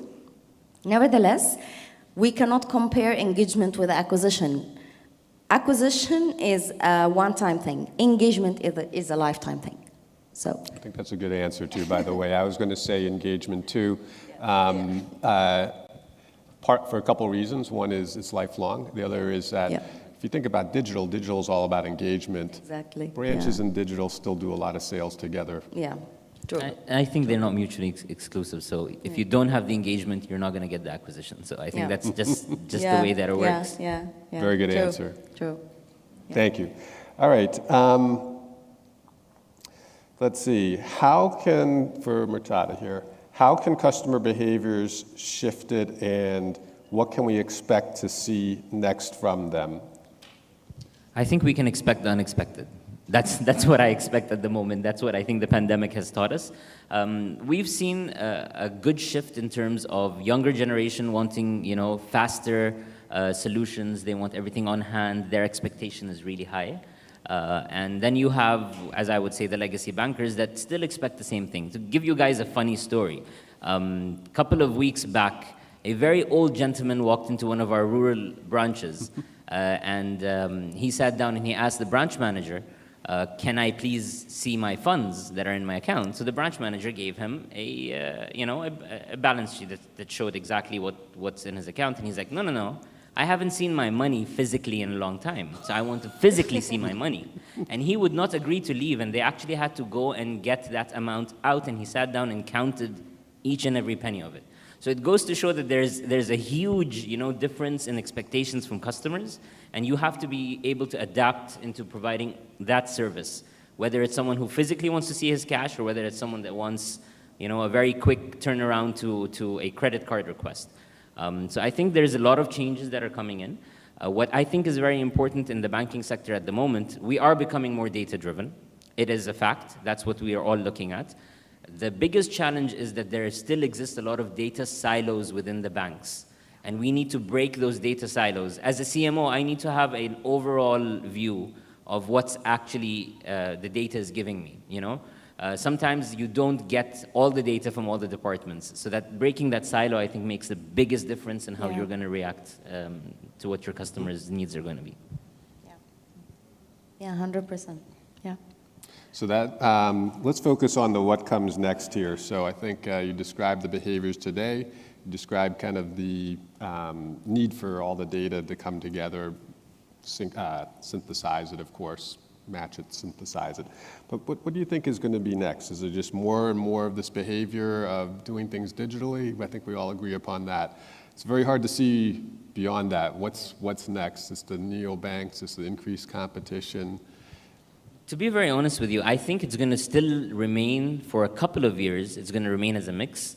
I think, releasing all of these restrictions that we had because of the pandemic is leading to a lot more people wanting more face-to-face interaction. So we might actually see a little bit of a shift towards having more footfall in the branches for the short term. But convenience is key. I think all of us know that life has become too fast. We don't have enough time. So it is going to be more of a data, digitally driven experience for your customers. But we can't discount the brick and mortar just yet, at least not in this region. Yeah, I agree. And again, it's the mix and match of both. Nothing can replace the other one. So, yeah. By the way, that gentleman who came into the branch who wanted to count his money, did anybody show him how to use the mobile app? We did. We actually tried to walk him through, but he was... he will never use it. If I'm not mistaken, he was somewhere close to 73 or 74 years old, so he wasn't really very savvy on wanting to use that. I tell you, my mother, when she was that age, she was basically using the mobile app. She was doing remote deposit checks and everything, and she loved it. It goes, it's different between rural areas and other areas. Yeah. Very good. All right. Yasmina, another question. What challenges do banking CMOs face in delivering on their top priorities? Actually, I will cheat the answer. It's silos. Silos. So 100% silos. So the idea here is breaking the silos is a little bit difficult, especially when it comes to banking because of the speciality of the industry. So it's different than the marketing, it's different than the HR. This is one hard industry to avoid specialization because of its complexity. And breaking the silos, Yet, for the last 2 years, have all been through digital. And they fall in at the end, when you're going for a housing finance, you can't complete your documentation online, you will end up dealing with the branch. So they complement each other. We still haven't faced the problem between these two, in terms of, who's getting more of the business and where the competition is coming in. So we've been lucky on that. But yes, I think there is going to be some sort of competition, which is good in the banking sector. It pushes both sides to get more business on.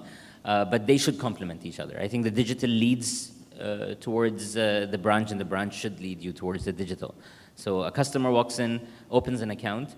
Our branch staff lets him know that, your card activation is through your mobile application, your transactions can be done through your mobile application, and then it works vice versa as well. If someone approaches us digitally, and we tell them, all of these services are also provided in the branch. So I think it complements each other. Yeah. You agree?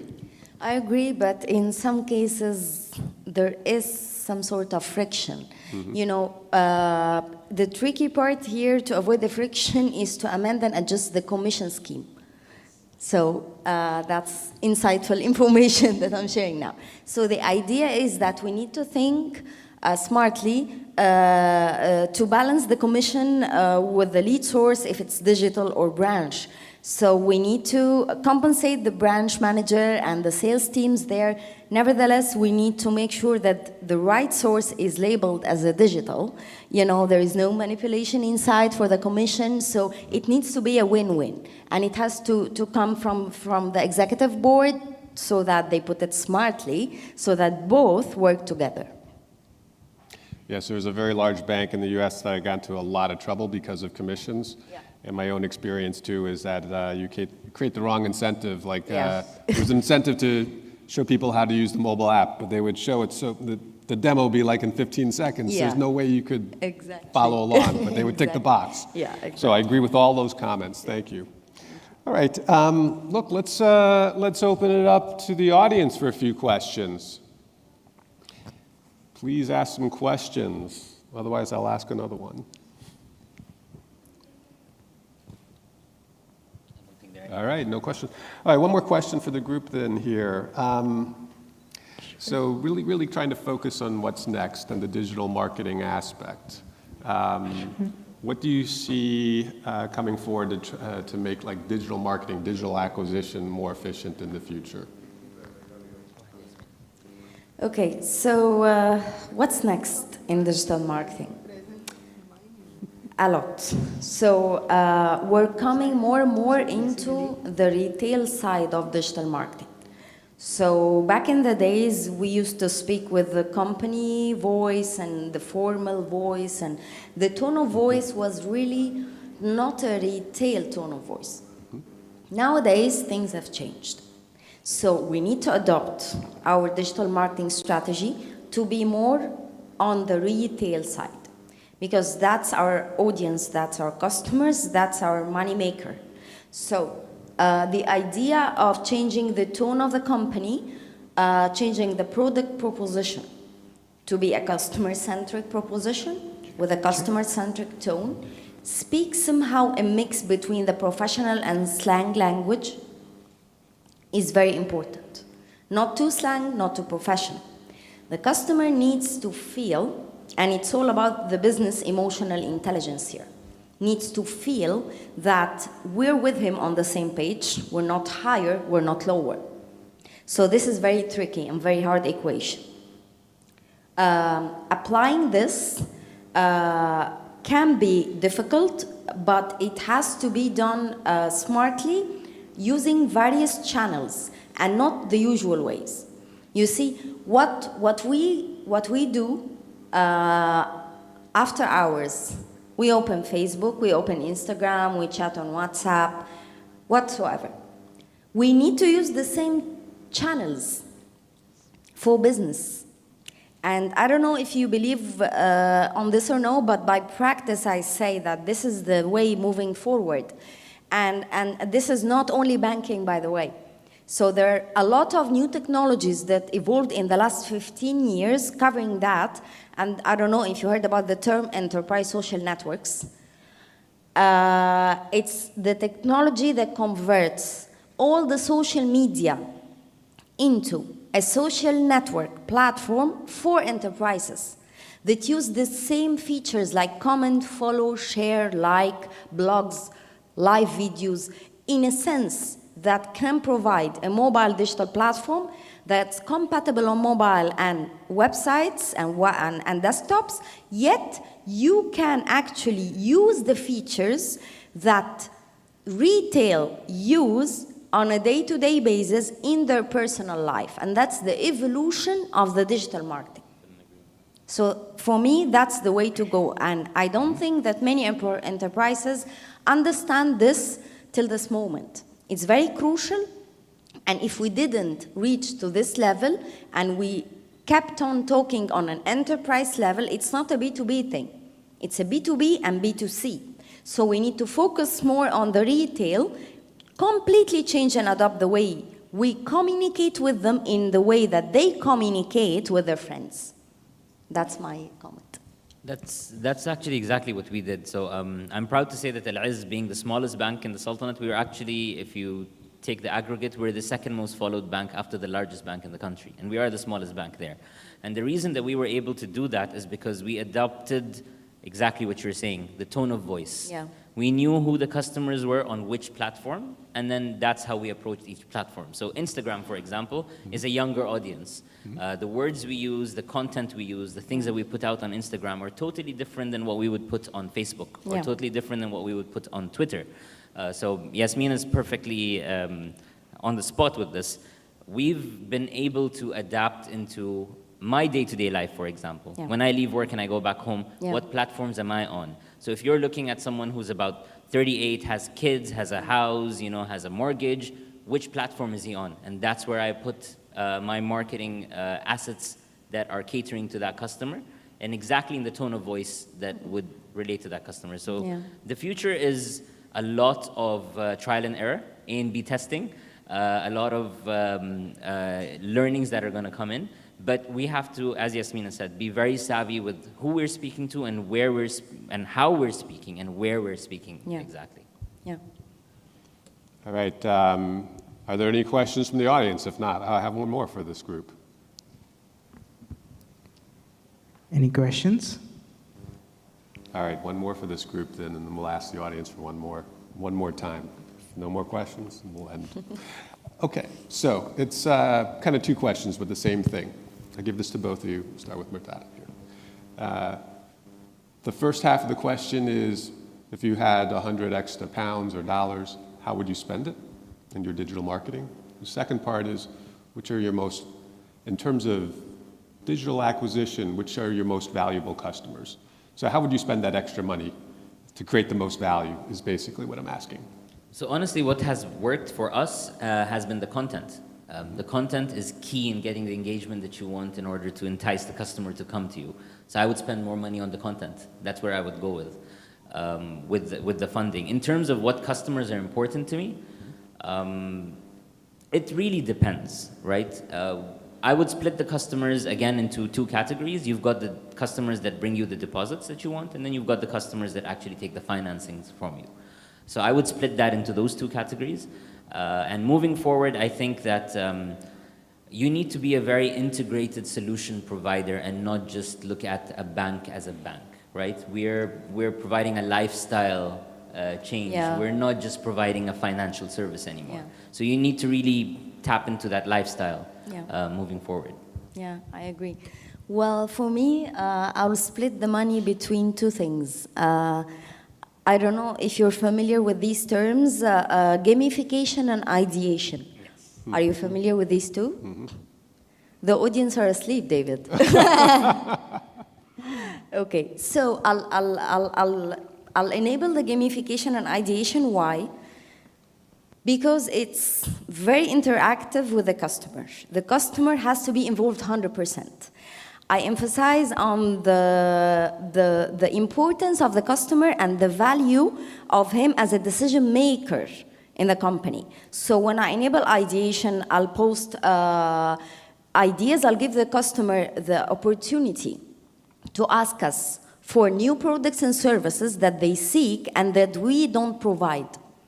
I'll create a poll, I'll come up with a poll, and then the highest scored idea from the customers themselves, not from us, will be the one that will come to the business development department and will do, and then come back to the customer in public saying that your idea was scored the highest, we did it for you, congratulations, you are a decision maker in our company.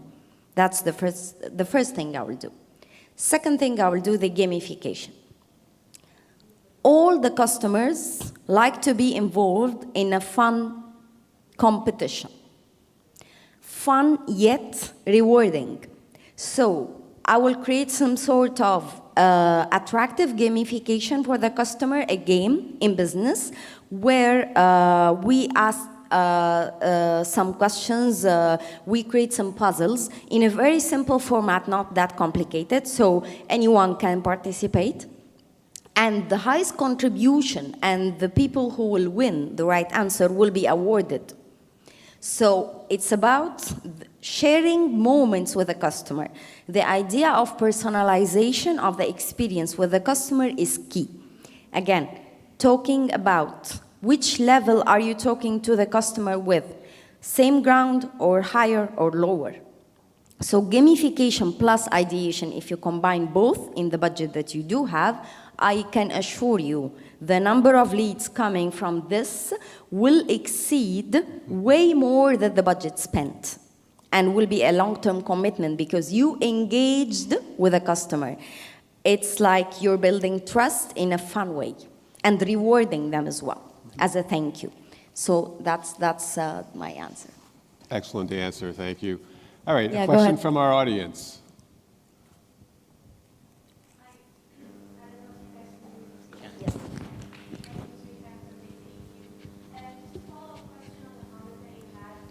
Mena, regarding the ideation. Thank you.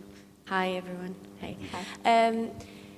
So I understand that you want to do it in a fun and interactive way by going, posting a poll, et cetera, et cetera.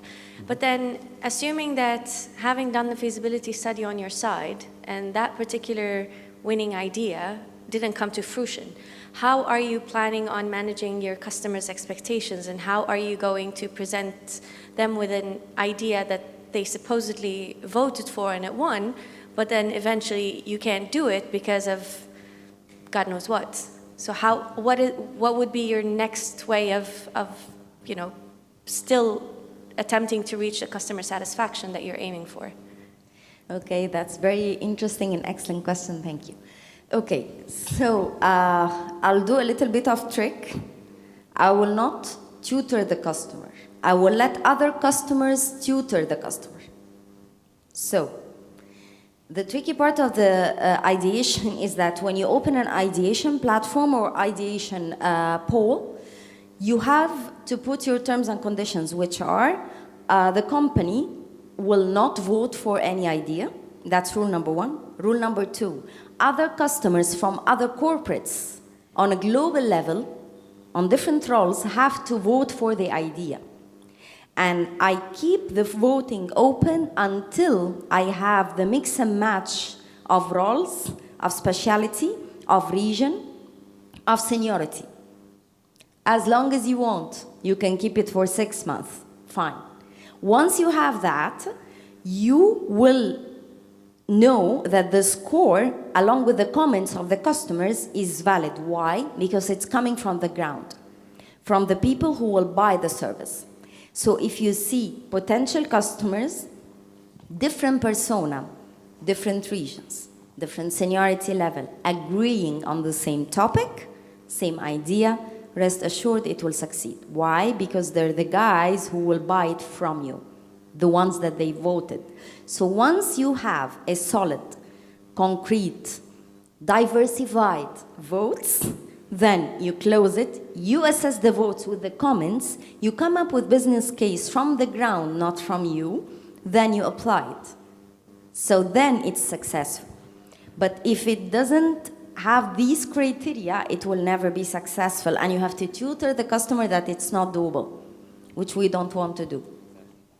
Yeah. All right, any other questions? All right.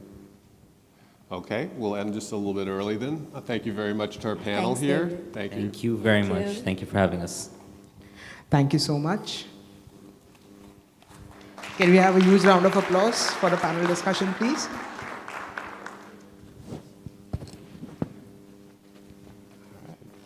Oh, 1 second, do we have, okay. All right, we'll take a short break here as I confer with Edith. Yeah.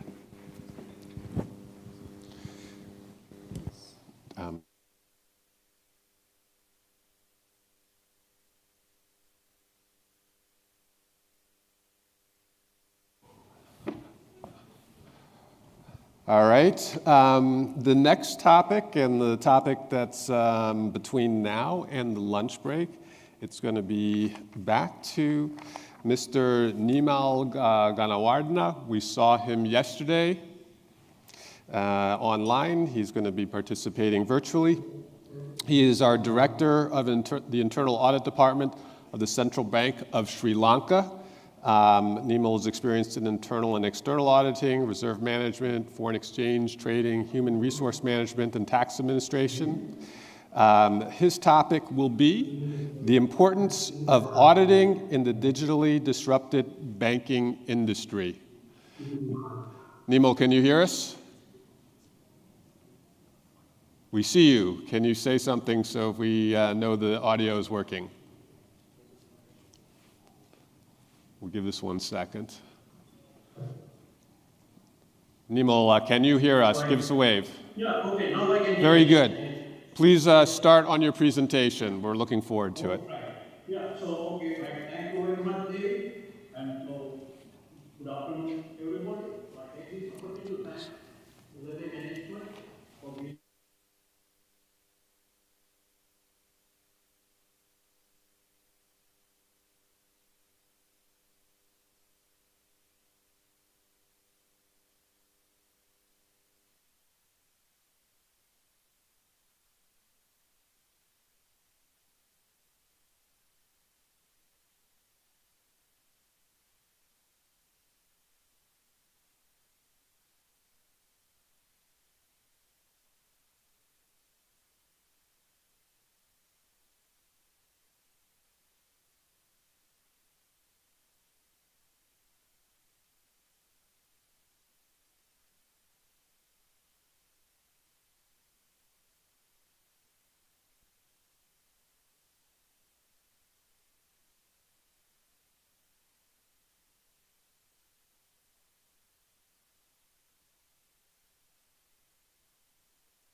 Thank you so much, Mr. Nimel, for that insightful presentation. Thank you so much for being a part of Future Bank Summit, MENA 2022. Ladies and gentlemen, now we break for lunch. The luncheon is happening on the 6th floor at Blaro Restaurant. After the lunch, we have an interesting and intriguing session on the topic of Beyond Digital Transformation, Modernizing the Core Technology for AI Bank of the Future. Also, we have some excellent speakers like Mr. Alok Gupta, the regional head from HSBC Bank Middle East. We have Mr. Ahmed Darwish Al Sayed, the digital delivery head from Bank Al Balad from Saudi Arabia. So hope to catch you soon for the panel discussion after lunch. See you soon in next 60 minutes. Thank you so much.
Participators, very excited to have our last panel discussion, and then there'll be some closing remarks.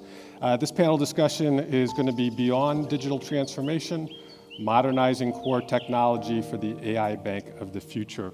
Our moderator is Alok Gupta. He will introduce the participants. Alok, please come up and please introduce the participants. Very excited to have you here today.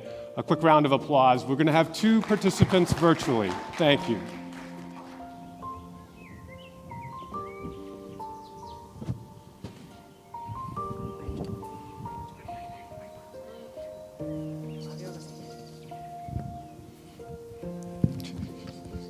Thank you.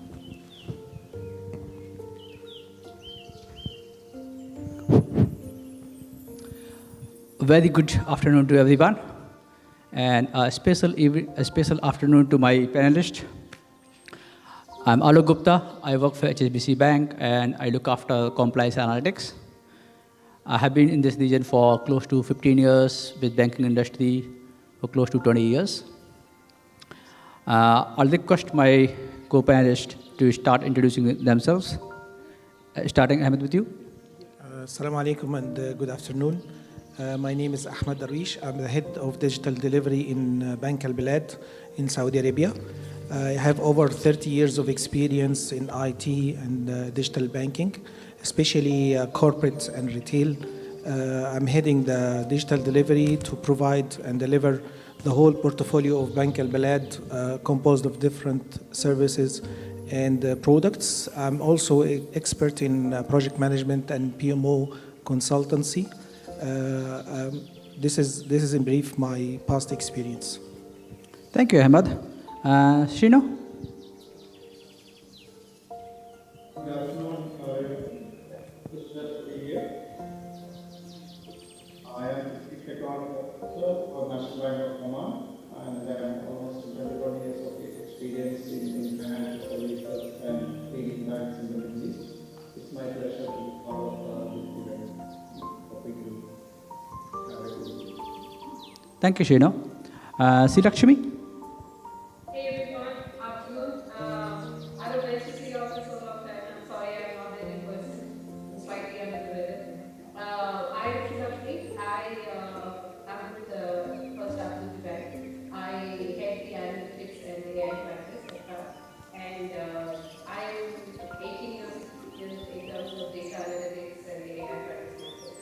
Personally, I'm a statistician and a data scientist myself. And professionally, driving customer value and driving value to humanity through analytics and AI is my personal passion. And I have been into the domain of statistics, advanced analytics, and AI. And my compassion and my work responsibilities at PAM is predominantly to work on use cases and identify opportunities where these advanced technologies can drive customer experience and enhance the customer journeys. Thank you, Sri. And I'm really privileged to host or chair this panel with industry leaders across Oman, Saudi, and UAE, and with their experience across digital tech analytics. Over the last 20 years, since I started my professional careers, I have seen banking industry transforming significantly with moving focus from moving to internet banking first, mobile banking, going omni-channel, digital, from neo-banking, and today we are talking about AI banks of future. Over the weekend, I was talking to a fresh MBA graduate, and the discussion came up on what's definition of AI banks of future. And I thought of, let me ask this question to my eminent panelist. So, Ahmed, starting with you, based on your expertise and where you sit on in the digital area, how do you see AI bank of future look like? This is really a very good question, deep question actually to answer. For sure, the technology growth and the new technologies and things that we have today is going to enable us to do a lot with less. I believe AI now is mature, and the services and the models that we can see today are widely giving us a lot of capabilities to build our smart bank or artificial intelligence bank. I believe a lot of things that need to be also combined with the meta world and the way of interaction that we are going to see. And as you know, that conversational AI now is becoming a trend. I believe that by combining the meta world with the existing digital banking and services, we can go back to some sort of interaction or conversational banking as it was before. After we start losing the touch in the branches with the customers and we start just availing our services through the app and applying the not only mobile first but also mobile only policy, we start losing the physical touch and the interaction with the customer.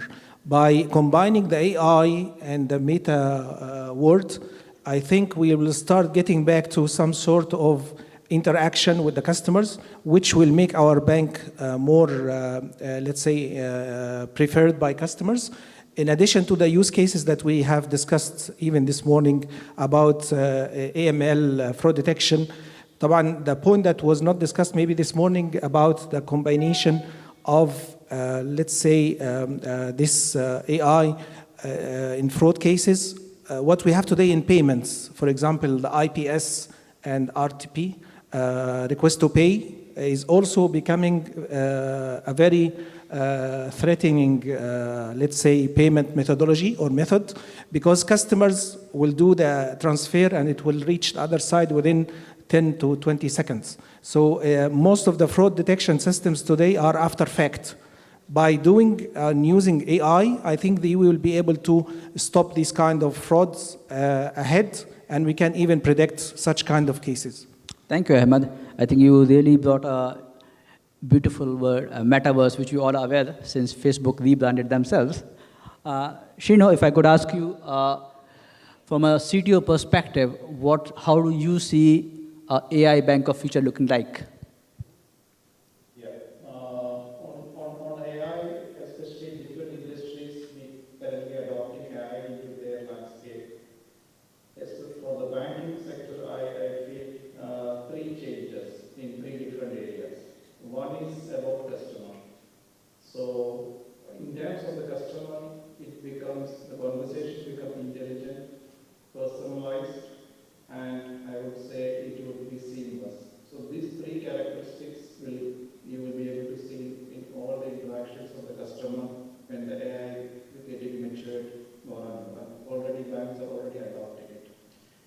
Reimagine means you are not going to the system will know, do you really need a loan or not? Will be only asked once.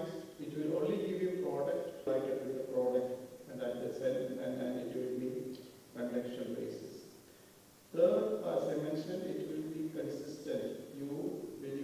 When you look at and interact with the bank through different channels, whether it's the physical, is it the digital, your experience will be consistent, and the system and the people and the process will know where did you touch last time and how do you continue that product journey or a service journey, and you will have much more delightful experience.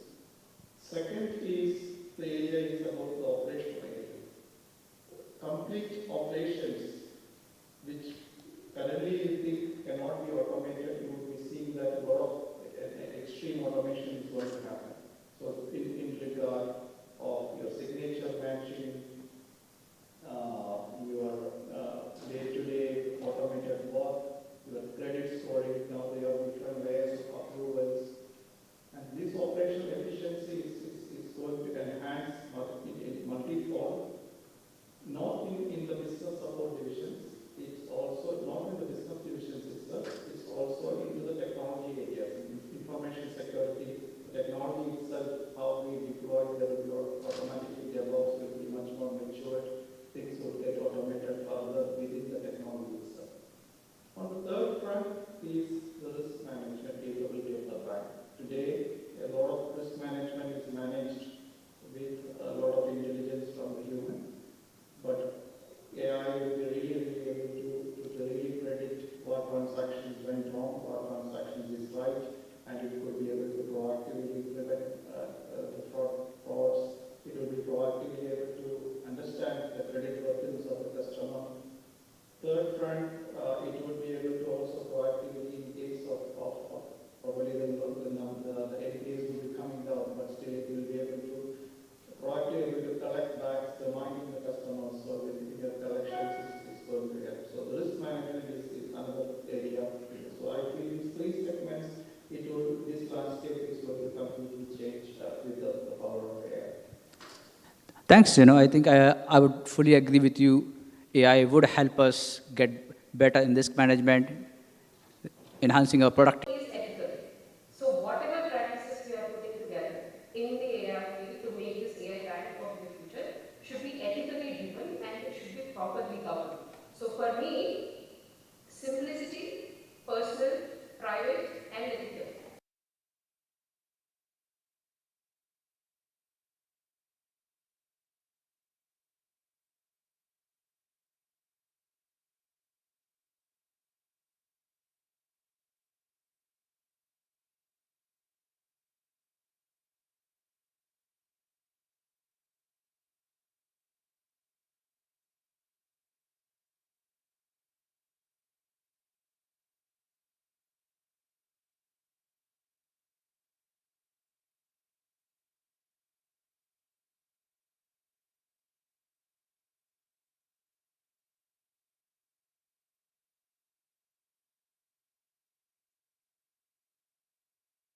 Just give us a moment. I think event team is. वो camera बंद हो गया वो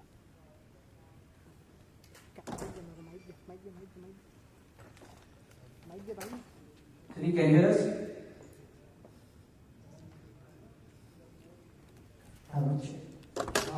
There's a small technical glitch. We are हो गया facing till we right away done. Meanwhile, पता we नहीं will continue the discussion. Okay, thanks. Apologies for inconvenience.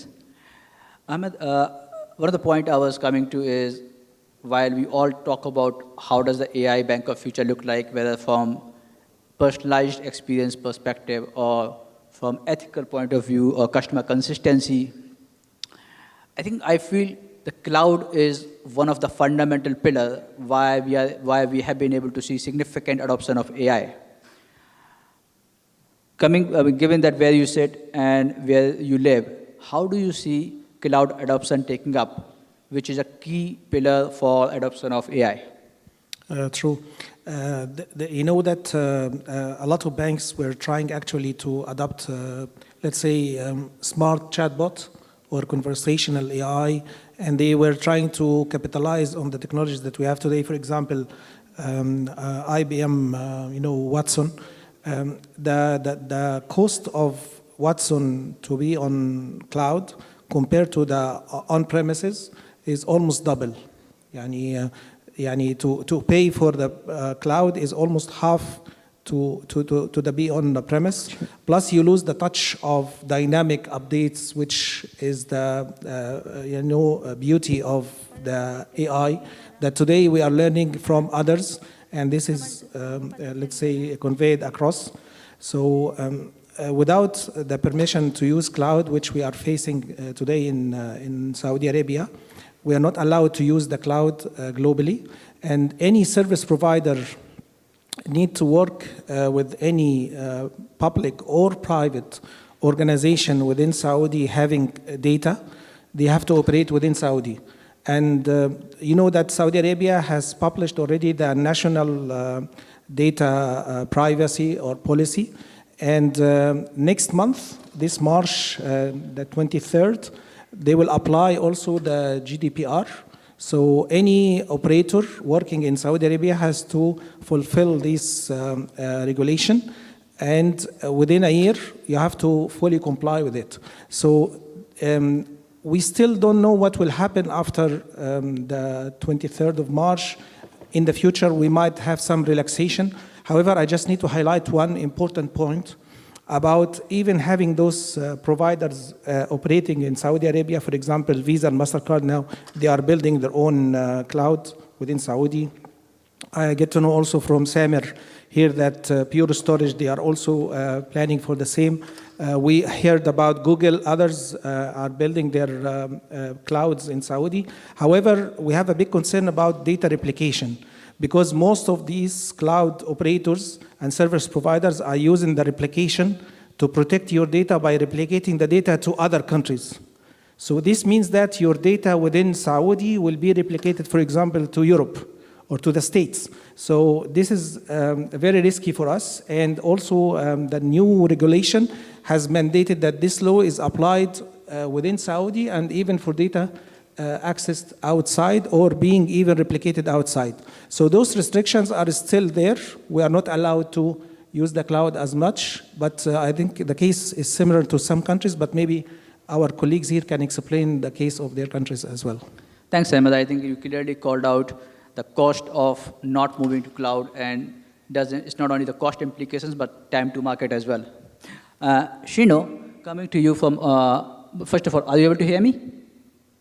Yes. Super, thanks. How are you seeing adoption of cloud across banking industry in Oman? Yes, given within the constraints of banks to adhere to the regulations, but banks, all the banks I feel in Oman as well is understanding the importance of cloud movement, and they are taking the preliminary steps of moving towards cloud in many areas.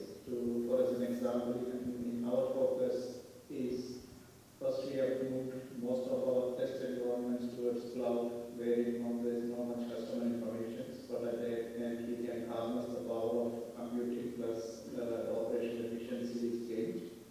We also started moving non-core applications, which does not carry a lot of customer information like ERP or HRMS systems. So there are solutions which is non-core, like the website, which does not contain and capture customer information. Such systems we started piloting and moving towards cloud.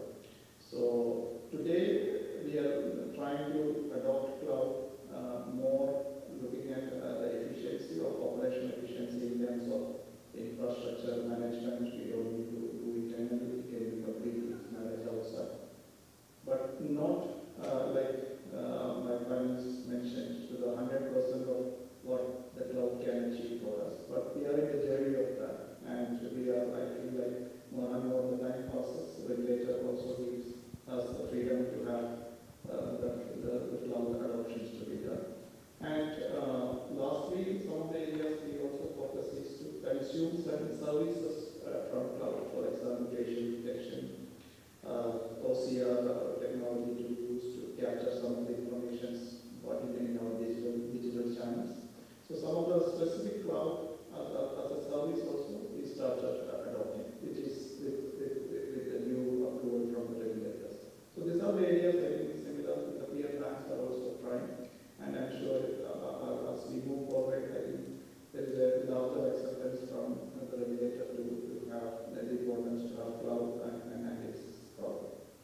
Thanks, I think that's really interesting to know. Srilakshmi, when it comes to AI and machine learning, I mean, these are not buzzwords anymore. And we all have seen significant adoption of machine learning solutions over the last 10 years. How are you seeing the embedding of those machine learning solutions in the bank-wide strategy? And I'll focus on embedding rather than adoption. Anything that we do today, whether it is regards to you creating a simple dashboard which tells about how you're doing these things, or when you're trying to do an analytics model to increase your sales, inevitably has some insight that comes out of it.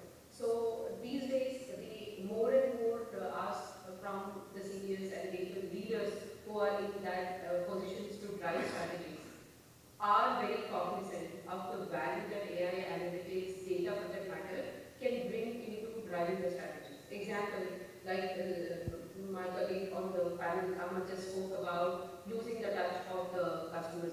So I try to, using data and analytics to understand your strategy of, do you really want to become fully digital, 0 branches, or do you want to have an existence of your branches in place, just to continue and be in touch with at least a set of the customers who are still not completely tech savvy, but they are still used to coming to the branches and they need that personal guidance towards taking the services. Doesn't matter which segment they belong. So these are the kind of insights that are being today, which are totally driven by your analytics AI, are going into the strategies.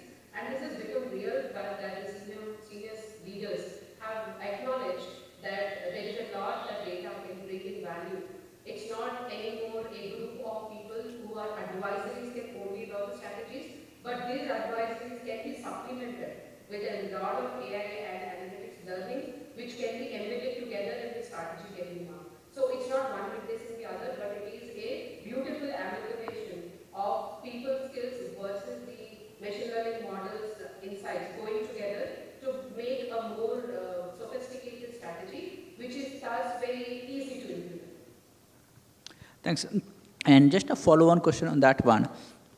Which are the probably top 2, 3 or bottom 2, 3, if I can, for the lack of words, I can say, areas within the bank you are seeing, which are seeing significant adoptions and embedding of AI, and the least one as well, and why? Okay, I will not name retail in this account because it's given. It's with them. I'll talk about departments who are actually realizing and coming forward. Okay, fraud analytics.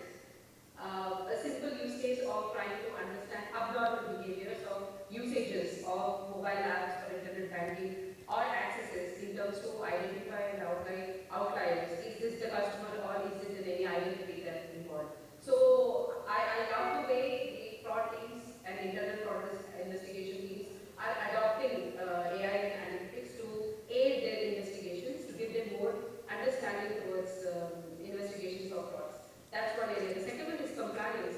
I think you said this example of trying to understand transactions, which might be fraudulent or which might be risky, which might not be compliant to regulatory. With the current people, there might be limitation in terms of how much you can review manually. But this is now being supplemented by AI and machine learning by putting all the knowledge of these people together, making a model to come up and scan the entire transactions and give them a report at the end of the day, which then makes their life easy. Like, you're giving them a cup of tea, they need to just add how much sugar they want. So then they go back and read that review report and then understand. So the compliance is the second one on my list. And HR, this is one area which also started using a lot of analytics and AI. I'll tell you how. Within our organization, our HR came up with a very beautiful idea of, Shri, why don't we use bot for our employees? Why do employees have to write an email to me and wait for my reply?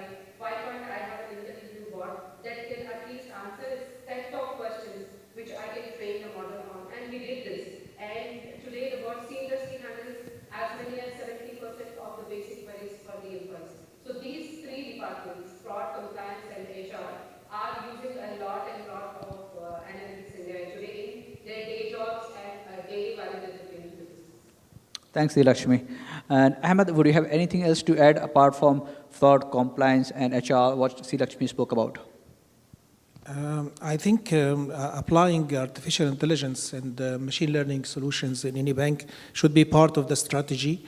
It's not optional anymore. Banks who are not yet looking after or for adopting AI and machine learning will be for sure left behind, especially with the new trend of metaverse, as we mentioned. Being conversational rather than static or just having the services like chatbot or call centers or these kind of things will disappear by time. I believe that the bank or any bank within 3 to 5 years should be fully AI with the data ready and prepared. Who are yet doing their data preparation is going to also left behind. You need to speed up these kind of things. Otherwise, I believe that within 2-3 years, these banks will disappear. Thanks so much. And Sino, if I could ask same question, slightly different, primarily from a customer perspective or customers offering perspective, customer experience perspective, how are you seeing adoption of machine learning to make customers' life easy? Yeah. So, like I mentioned earlier, one of the customer-centric use cases are customer-wanted, personalized, and intelligent communications from the customer. So, in this context, AI is a big ally and support to make sure that the product we are pushing to the customer or the services being handled to the customer is intelligently handled. And any like the other two areas which mentioned here on the risk side or on the compliance side, most of the data inputs are mostly on the transactional data. Bank has a lot of transactional data available, but many banks or most of the banks has difficulty in capturing the behavioral data of the customer, because most of historically you always had provided channels where the transaction get passed through. But probably in the last 3 years or 4 years, you started capturing behavioral information of the customer. Where did this transaction happen?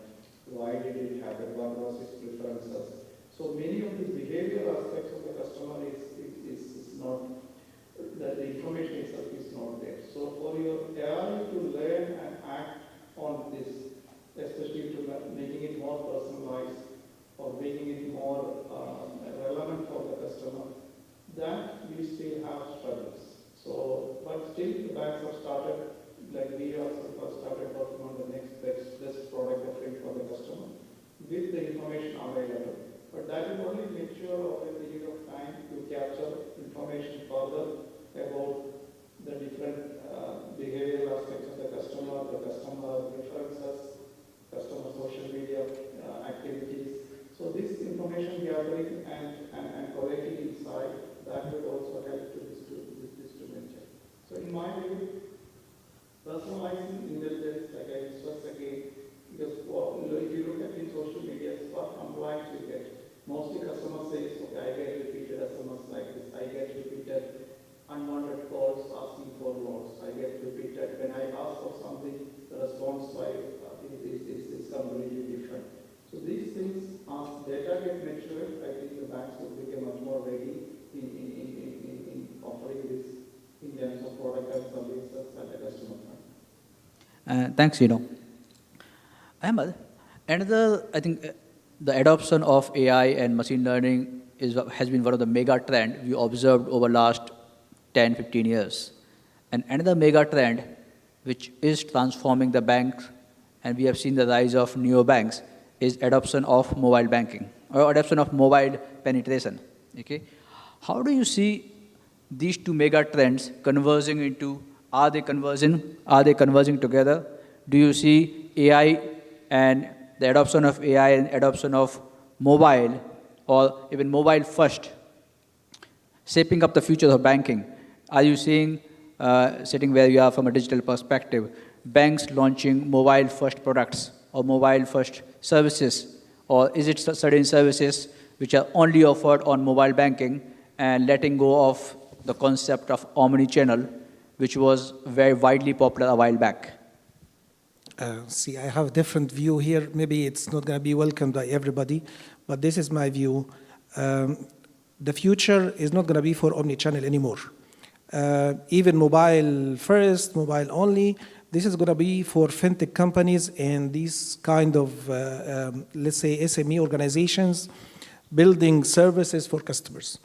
We as banks will transfer, and this is happening today. As you know, a lot of mergers happened.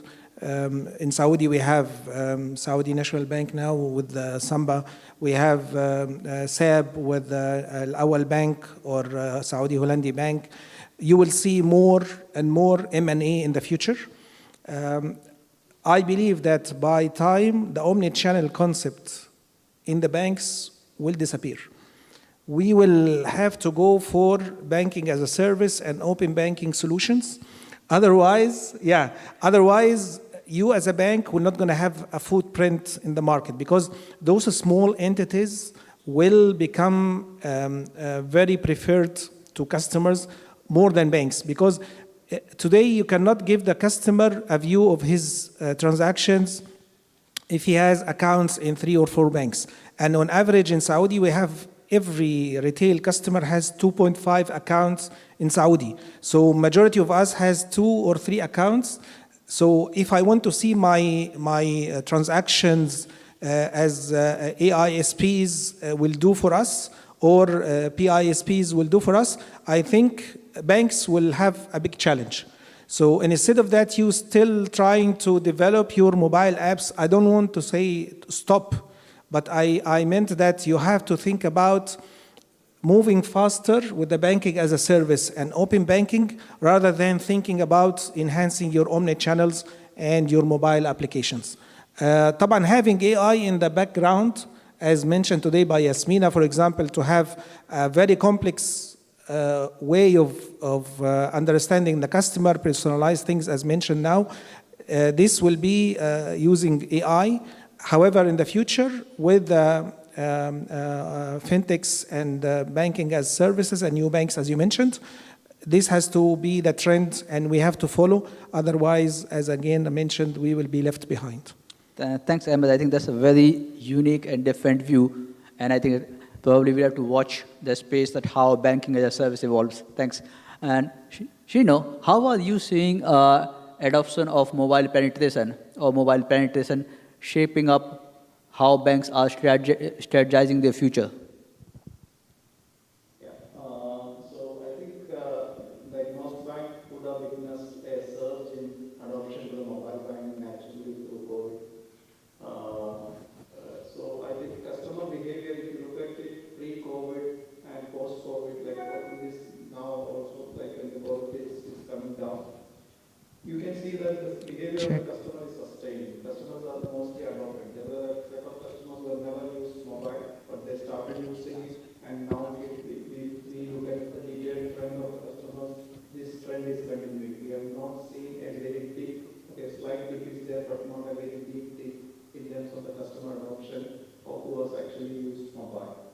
So, in my view, these channels some of these channels will remain.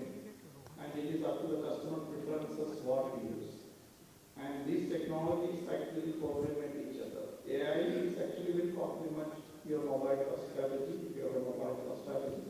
Or if you are doing your banking as a service, which is you are embedding your services within the customer journey itself, where he is maybe outside of your touch points, he is with a completely different website, but as a journey of purchasing something, the banking and services will get embedded.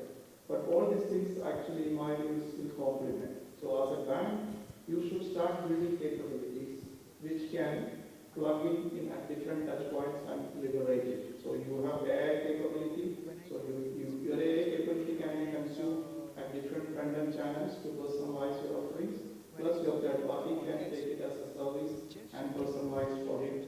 So this, in my view, all these technologies will start complementing each other, and banks should look at creating capabilities at the back end, looking at the future and try and use it in multiple channels to open market.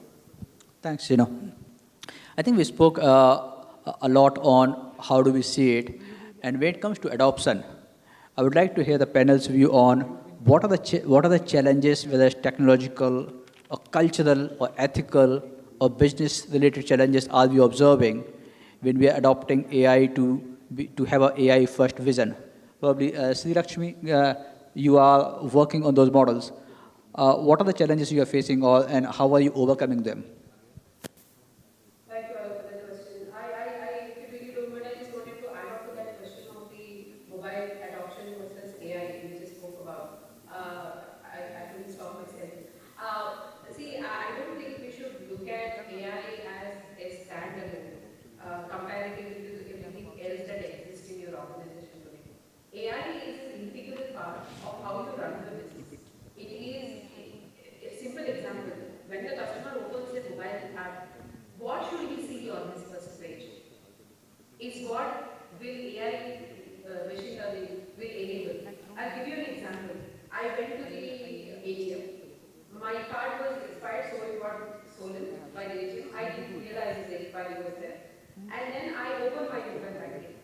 The first page I should ideally see is, do you want to place a replacement for your ATM card?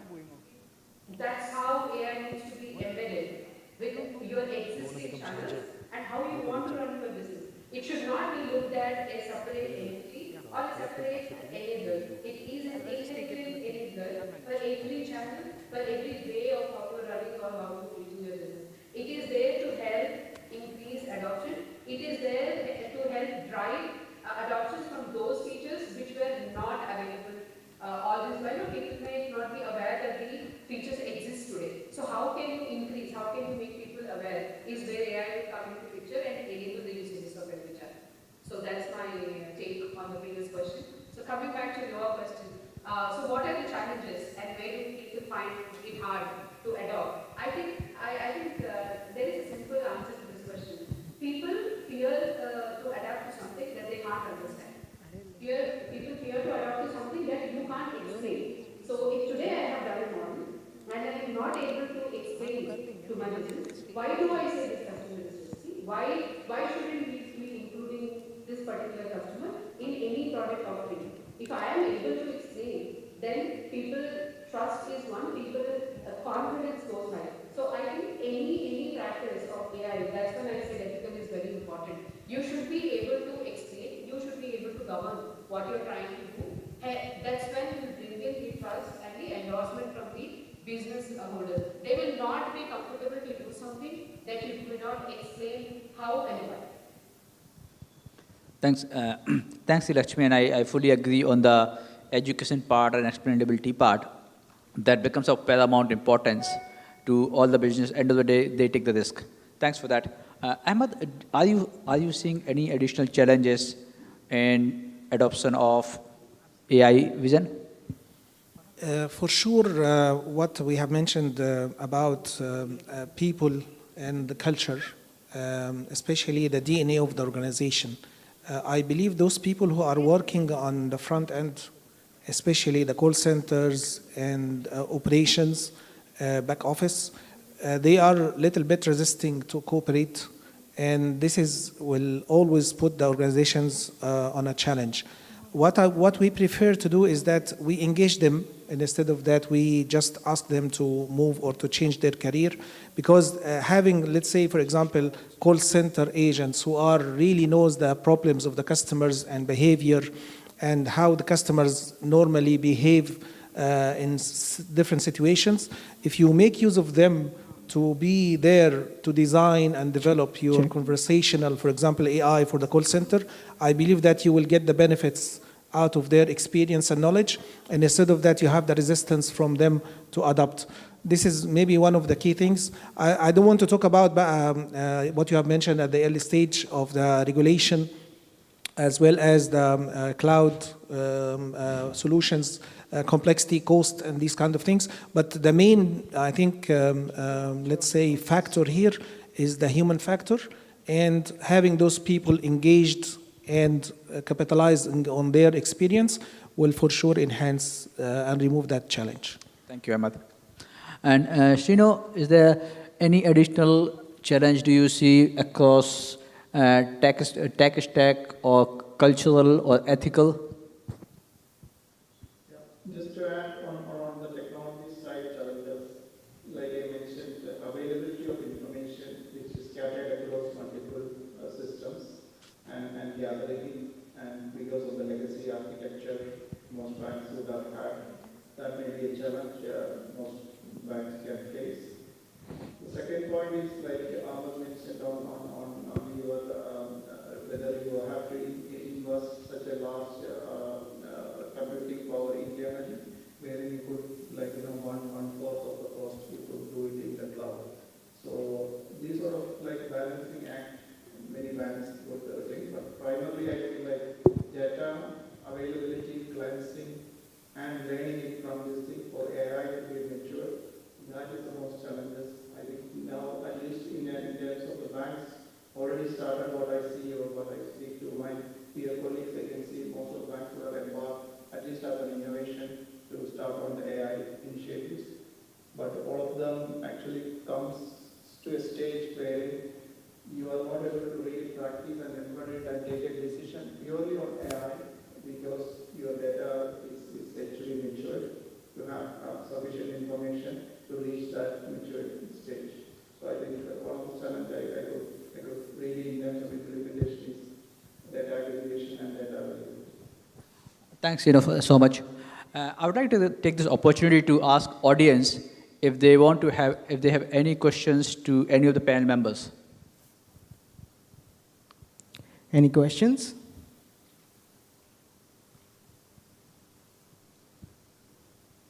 Okay.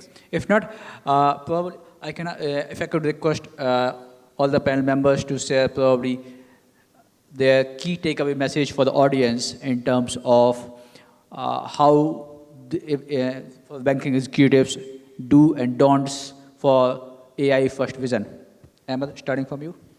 A lot of challenges there, and in order to be able to adapt, you have first to start from the strategy downstream.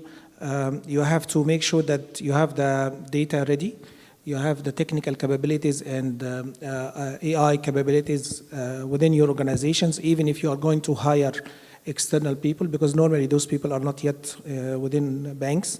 I believe that M&A will supersede the omni-channel and applications of the banks. I believe that open banking and banking as a service will dominate. Let's say in Megaverse and having interactive, let's say, customer experience is going to also change the way of banking doing business in the coming, let's say, 3 to 5 years. Thank you so much. And I can't disagree with you that data being ready is one of the first step to think of AI. Thank you. Siddhi? I would probably add on to your question of how would you adoption. So my takeaway for the team is when you want to look at using AI and increasing the adoption, few primary things needs to be happening. One is get your basics right, which is data, which my colleagues have already spoken, so I don't need to talk a lot about it. The other one is the adoption and the fear that people have within the organization to come and participate in this kind of initiatives. There is where I think HR needs to come, and this might sound really weird, what has HR got to do in the AI adoptions? But the way is, when you're trying to, let's say you're trying to deploy conversational AI in your contact center. Now, agents will be, when this AI goes live, will the agents be not required anymore? It's not like that. To build that model itself, there is a lot of knowledge from the agents that will go. Here is where the HR needs to come back and do a mapping exercise of skills and try to identify cross-functional skills where people can move across teams and contribute to AI teams by giving their business knowledge that they have learned all this while, and at the same time, try learn new technologies and participate and become data scientists. This cross-functional mapping of moving people around, giving everybody an opportunity and making everybody happy about what is going on within the organization will definitely bring in certain level of increased adoption. So try doing that is my recommendation. Thanks, Siddhi. I think that's a very beautiful perspective of involvement of the people on the ground and learning from them. Thanks so much. Shrino, anything for any tips? So in my view, I think it's more for the banks which has not yet started. I think my advice would be to start small, take a smaller use case, you put in cross-functional team towards it, take some external help because probably you don't have skill set internally if the banks are not large enough. So you take some external help and try and embark on this journey. Through the journey, you will figure out a lot of challenges, and that is the only way you get into it. But building this capability is crucial for in the future, and you cannot have it unless you start it. So you can start with a smaller start, be it a smaller use case of customer experience, be it a smaller use case on credit side, or be it a smaller use case for risk management. You start small with that, and definitely the team will build it up on that, and you just need to give the leadership for that. Thanks, and I think that also aligns with what Ahmed said about being open to get external talent, because not every bank has all the talent which is required, and be open to M&As as well. Thank you so much. It has been my privilege to moderate this panel. Thank you, Ahmed. Thank you, Sri. Thanks, for sharing your insights. Thank you. Thank you so much. Can we have a huge round of applause for this wonderful panel discussion? So, ladies and gentlemen, I would like to felicitate our honorable moderator, Mr. Alok Gupta. A huge round of applause for wonderfully moderating the discussion. Yeah.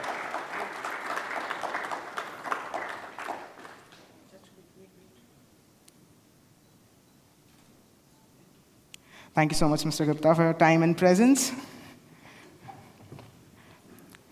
Can we have a huge round of applause for Mr. Ahmed Darwish?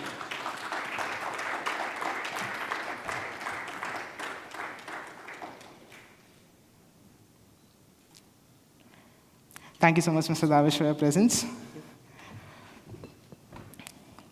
Ladies and gentlemen, now we are up for the end of the Future Banks Summit, Mena 2022.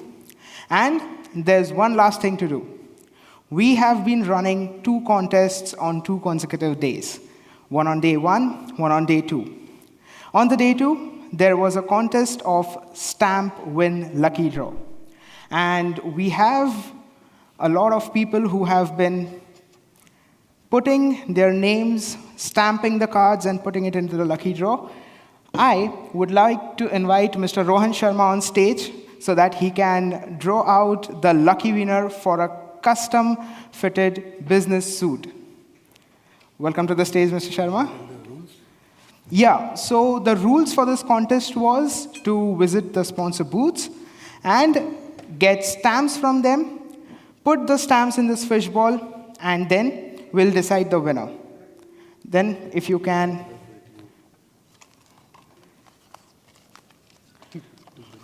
let's make it fair.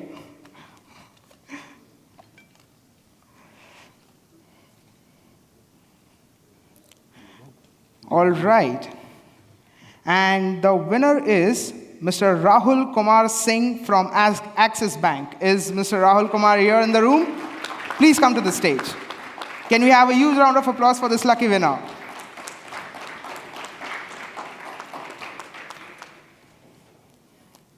So Mr. Rahul has won a custom-fitted business suit.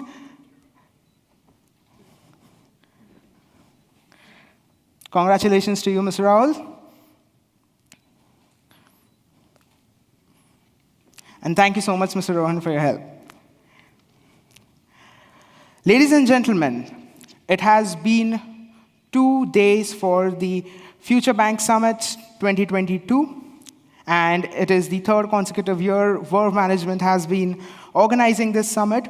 I would like to take this moment to thank especially to our speakers, to our sponsors, and to the team of Verve Management for dedicating their time, efforts for making this happen successfully. We are planning to do this event worldwide, and the next upcoming Future Bank Summit is going to happen in Saudi Arabia. As we all know, the Kingdom of Saudi Arabia has opened the gates and is welcoming the entire world towards the growth of the entire banking sector. They have been working with the fintechs. They have been open to do open banking. Digital transformation is happening on a large scale. It is a huge opportunity for the entire banking and financial sector to go there, do business, and make some good money. I would also like to thank our sponsors, gold sponsor Exitel and Ameo, Huawei and Foresight, Pure Storage, our bronze sponsors, Data Protect, GFT, Innotech, BML, ICT BML, and our networking sponsor, Open, Lanyard and name badge partner, Nintex, and associate sponsor, FactSet and Data EQ. I would also like to thank our media partners who have been covering this entire two-day summit in front of the entire Gulf media and worldwide media also. It is TechX, Financial IT, Private Banking, Crypto News, and Middle East Business. I thank you for all your presence and time for the Future Bank Summit. Wish to see you soon. Thank you so much. You have a wonderful day ahead.